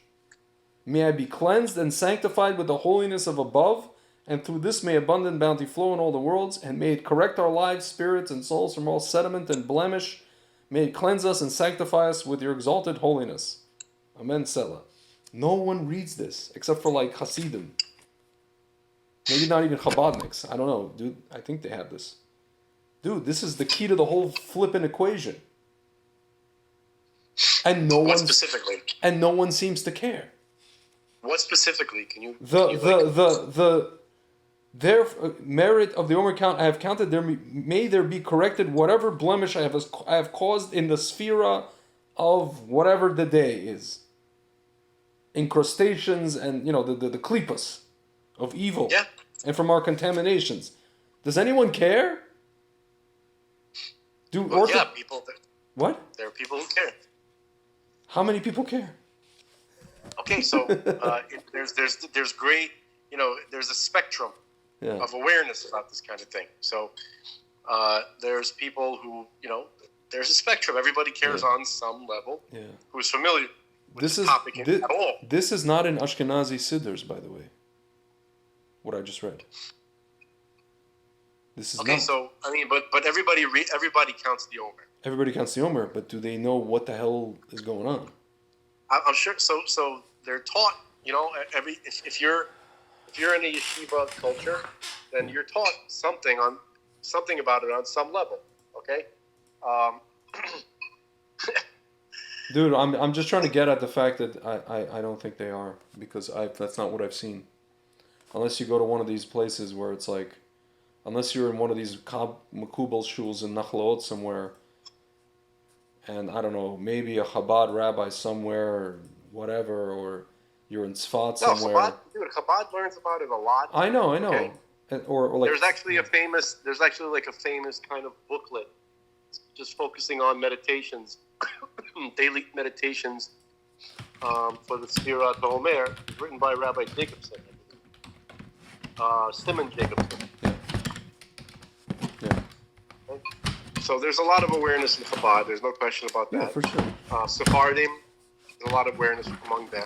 Yeah. And Litvish people too. I mean, I haven't really been in an environment that is unaware outside of I think you. Torah. I think you haven't spent enough time around. Sometime around them and reading about 49 years. Yeah, I mean, I finished reading it. And you finished reading the 49 section. Yeah. Okay, and we were talking about why. I don't know if this is where we ended off. You were talking about how come some communities don't talk about Sefirot or explain what they are. Yeah. And I was telling you that I haven't really encountered a community that doesn't give it some attention. So I was trying to tell you that you haven't spent enough time around modern Orthodox. I guess I haven't, but I did spend some time around modern Orthodox friends in Passaic, and in Teaneck, places like that. Yeah. Right. So I don't know. They seemed like. No, I think. Do you know what my reaction has been as about Shuvah? To a lot of people, not all. My reaction has been akin to Rodney Dangerfield with regards to Sam Kinison. I like these people. They really seem to care about what I have no idea. Your Rodney isn't bad, dude. It's not bad. And on top of that, I get no respect from them. Dude, can you just replicate sounds, or you worked on these impressions? Gam v'gam. Both. Interesting. Both. I tried to work on Morgan Freeman. Morgan Freeman. I tried to work on Morgan Freeman. I was in Shawshank. Some of them I can do the maybe the cadence. I can't so much do the actual because I don't have my range is very. I mean, I have absolute nisluch. I have sonic hearing, but my range is not. Sometimes doesn't go to where it needs to go. Brooks was here. So was Red. Don't fuck me, Tony. That I can do. Fox. Don't Fox. Sorry. We decided on Fox. No, it's like if it was like Larry David, it would be, don't faux pas me, Larry. Don't faux pas me, Larry. You faux pas me. And then he'll do you see the name? And then he'll be Escobar, like, do you see the name? Oh my god, dude, that is hilarious. Oh my god, that is funny. Dude, you know what my dad did at the Miami? You know the Fountain Blue? You know what he did? No. He tried to tell. Did it make? Was it in the papers? No, they were trying to get the beach chair, no, the lounge chairs for the pool. Yeah. And the thing is, there was some guy that they were told to speak to. And then my dad, and there was I guess the guy left, and then the other guy came that works there. And the guy's like, "Sir, who told you could take this, whatever?" And my dad's like, "Oh, I spoke to Tony Escobar. He told me I could take it. He told me I could pay and take it." And he's like, "No, sir, that's not how this works." He's like, "No, talk to Tony Escobar over there." And my dad just made up a name for the guy. He doesn't remember what his name was. It was like a nickname. They had some nickname, Paco, Pico, some shit, And my dad just made up a name in his head for the guy. And everybody's cracking up. And the other guy's cracking up, the guy who replaced him. Yeah. Tony Escobar. In lounge chairs. Tony Escobar. He said Tony Escobar? I don't know. It for sure was not Pablo Escobar. Right. It was like a combination of... His brother, Petey. Yeah, exactly. It was a combination of Tony Montana and Pablo Escobar meets, I don't know, whatever. Ralph Escobar. Yeah, something, I don't know. It's just whatever. Aloysius Escobar. Aloysius. It's bad funny. Oh, God. Cleophas Escobar. No, so, these, I don't know, the people that I met, it just hasn't been a thing. I haven't heard people talk about the Sefirot. I haven't seen the only guys in my yeshiva I saw reading those extra parts were the guys that actually daven Nusach Sfard. What I call neo Hasidim. You know the neo Hasidish types. No, not really. I don't like this term. Makes me on. Neo Hasidim is like uneasy. the people who, if the Berdichever was alive today, or the Amshinuver, or like this one guy was like actually Amshinuver was a little Rebbe. He's a follower of the Amshinuver Rebbe in Jerusalem. Or like if the Berdichever was alive today they would be a Hasidim of the Berdichever Hasidim. These kind Okay, because there's not many things that start with neo that are good. Yeah, no, I understand what you're saying. What I'm saying, neo is like the new modern version of Hasidim. Is the 2022 version of Hasidim. Yeah, so the kids are like, these kind of guys in my yeshiva were the ones, and including myself, who were, reading that whole thing and, learning about the spheros and this and that and the other. Everybody else was just like, spheros. So let's talk about for a second, what is it? What is this whole rectifying the Sphira situation that we're doing when we're counting the Sphira, right? So, yes. So basically, it's a parallel to what God did in the 6 days of creation. Mm-hmm. Okay? Yeah. Because before the Genesis universe, right, there was these other universes that are very difficult to understand. They weren't like our universes in terms of timeline, in terms of, they were different in many ways, okay? They could have been made of different substances, different particles, right? They could have been made of, only tachyon type of particles. Who knows, okay? But from our perspective, it would have looked like they would have come and gone within instants. But within the reality of those universes, they had the full experience, the full history, everything. So, but those universes were destroyed, and they collapsed. Okay, so God, He took 6 days to rectify the previous universes. He took the broken material from the previous universes. Okay, and the previous universes are described in terms of Sphirot as well. Okay, so the problem was their configuration. The Sphirot were, and we're talking about only the 7 lower Sphirot. There's a total of 10 Sphirot, okay? But we're talking about the 7 lower ones, the ones that correlate to the right arm, Chesed, the left arm, Gevura, the torso and the heart, Tiferet, okay? The right leg, Netzach, the left leg, Hod, and the reproductive organ, that would be Yesod, okay? And Malchut, okay? Which corresponds either to the crown of the reproductive organ or the ground upon which the Sphirot stand. Okay?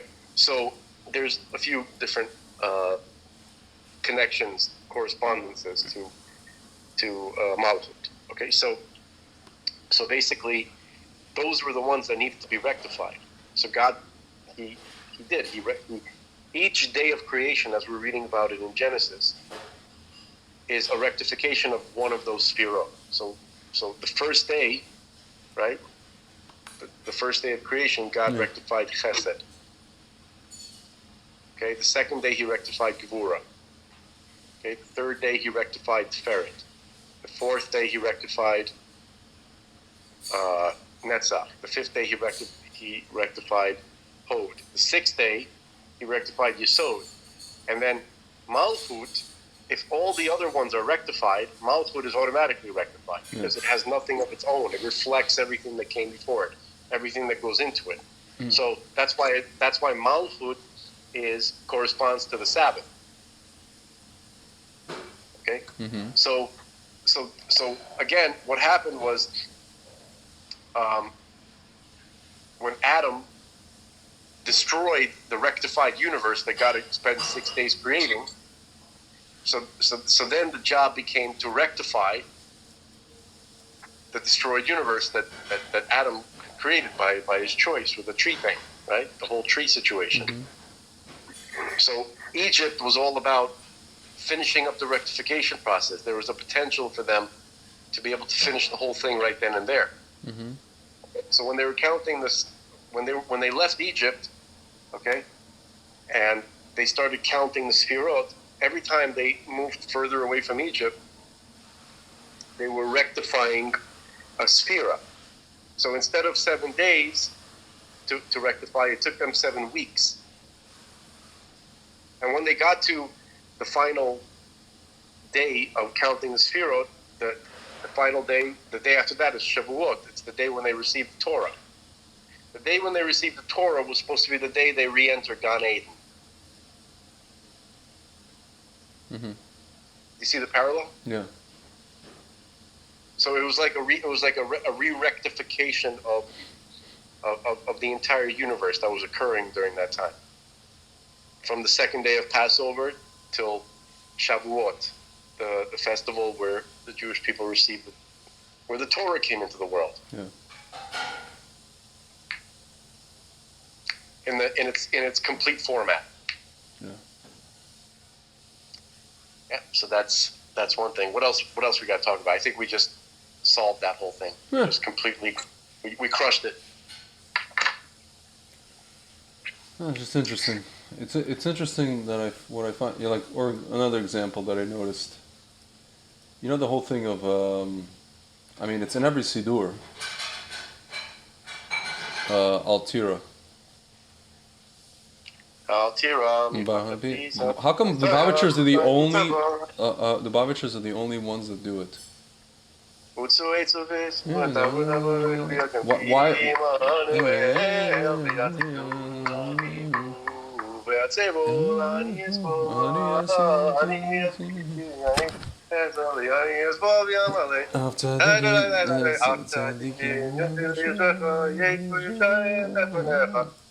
How come Lubavitchers are the only ones that say it? Because we have an awesome melody to sing it with. I think that's what it comes down to. Yeah, it might be. Okay, do you have the right? You got the right melody, to sing something? Then you're gonna want to sing it. That's all. Yeah. So, damn, dude, we still have to. We're up to like 3 hours, man. No, not today. But I'm saying, we have to. Next time, we got to go straight to Zoom, to the Zoom thing. Yeah, we got to go straight to Aleph. Yeah.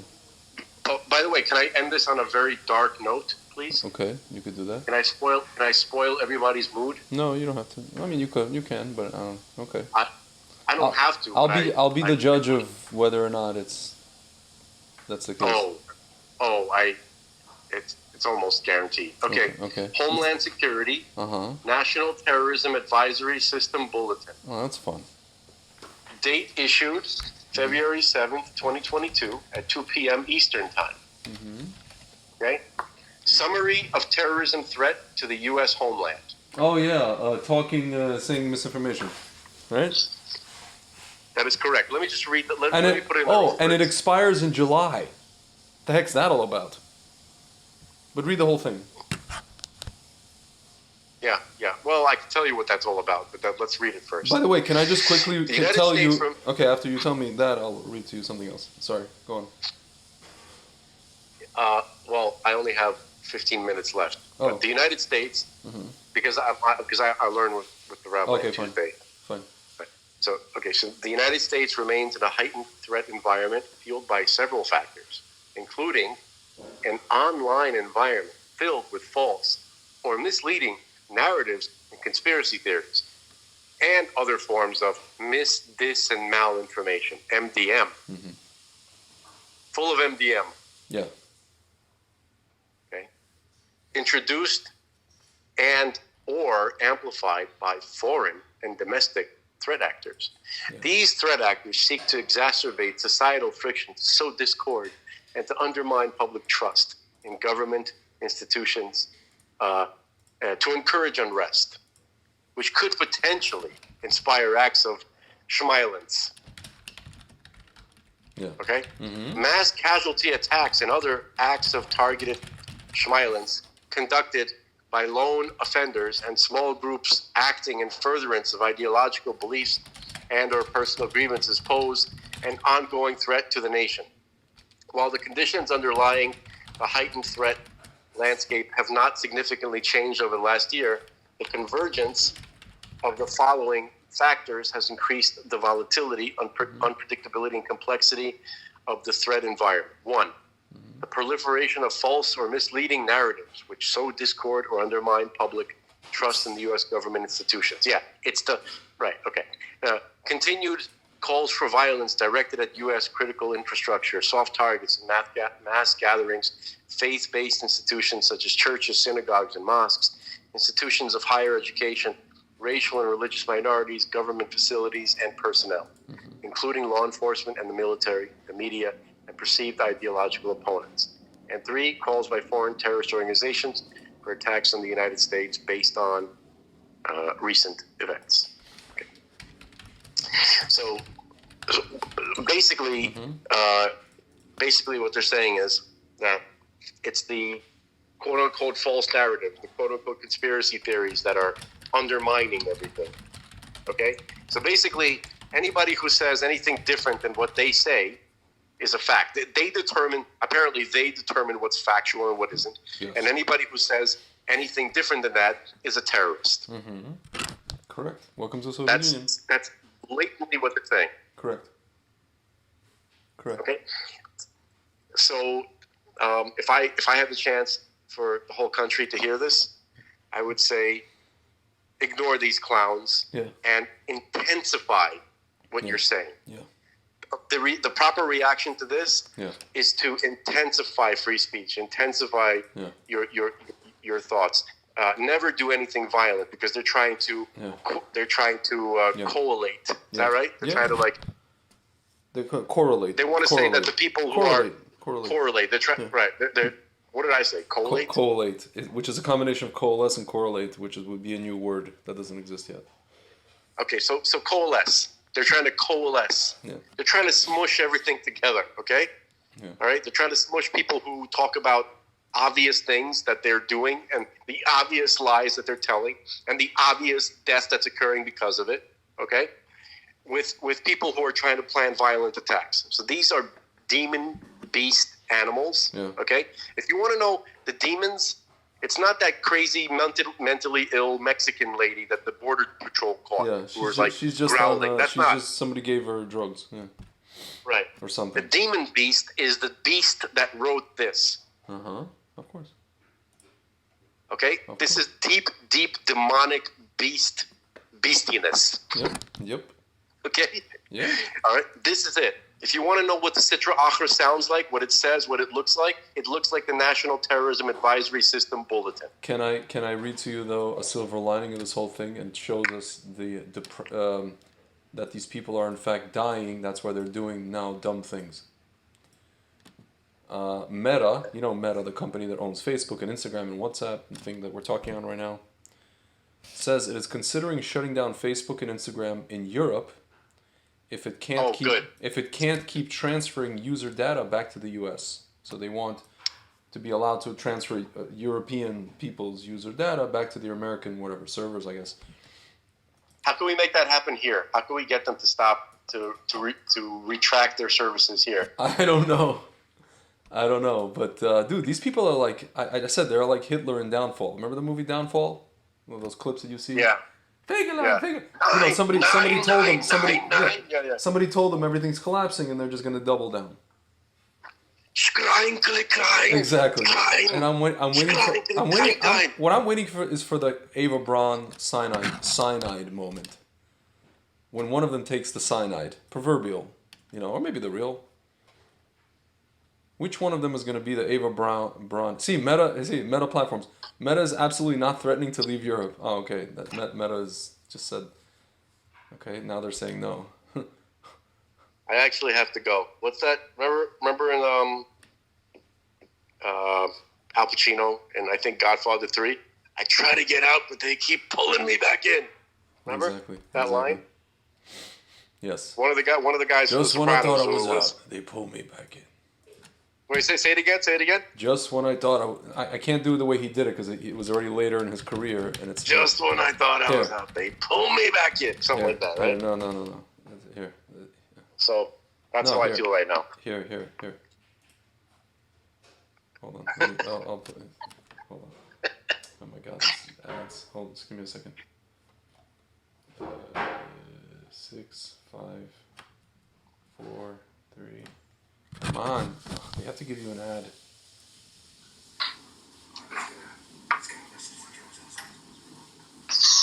Can you hear? Yeah.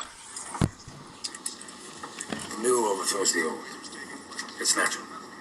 I'm a businessman. First and foremost, I want no further conflict with him. You tell him from me that he can live or he can die. Vincent, will you shut up?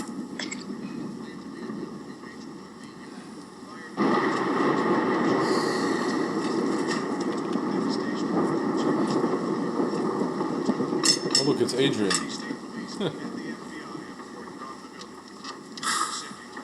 Hello? Oh, you're still there? Yeah, I'm here. Okay. I'm here. I'm just muting it. Oh, okay. Joey's awesome. You can't be doing this alone.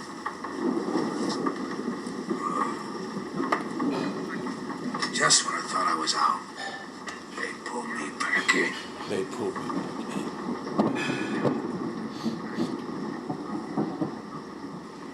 in. Just when I thought I was out, they pulled me back in. Well, you know what this reminds me of? You ever see on Sopranos,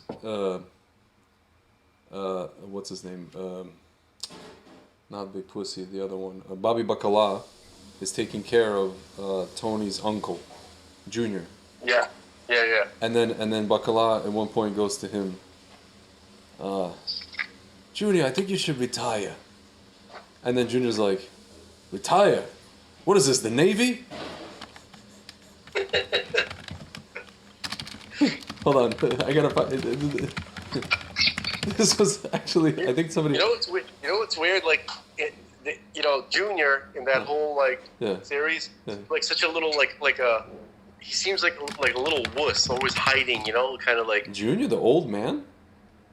Yeah, he's always kind of sitting there in the background hiding. He doesn't want to be because seen, he's already older. He was like a big boss. I know. Yeah. No, I know. But he looked weak as a personality, right? But then when he went to the old folks' home, right? He was in that hospital, and he was going through. He had, I guess, he was having some issues with Alzheimer's, right, or something like that. Yeah, dementia, whatever. Yeah.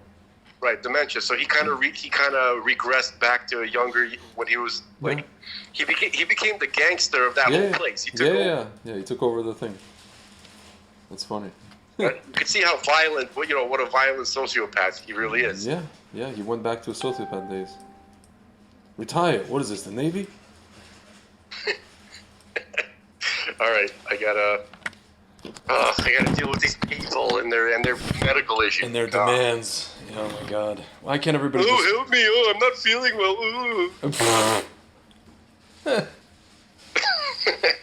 That's the worst thing I've ever said. It feels good. All right, I'm also getting a phone call, sir, and I gotta pick up. Oh No, I have to pick up. I had to go first. I'm ending this phone call. A friend of mine does that. Sometimes I'll go, I gotta go, and then he'll be like, no, I have to go. That's what you just did to me. I know. I'm good. Sorry. I'm good. All right. Till next time. All right. Later, man. I'll be the same. Peace.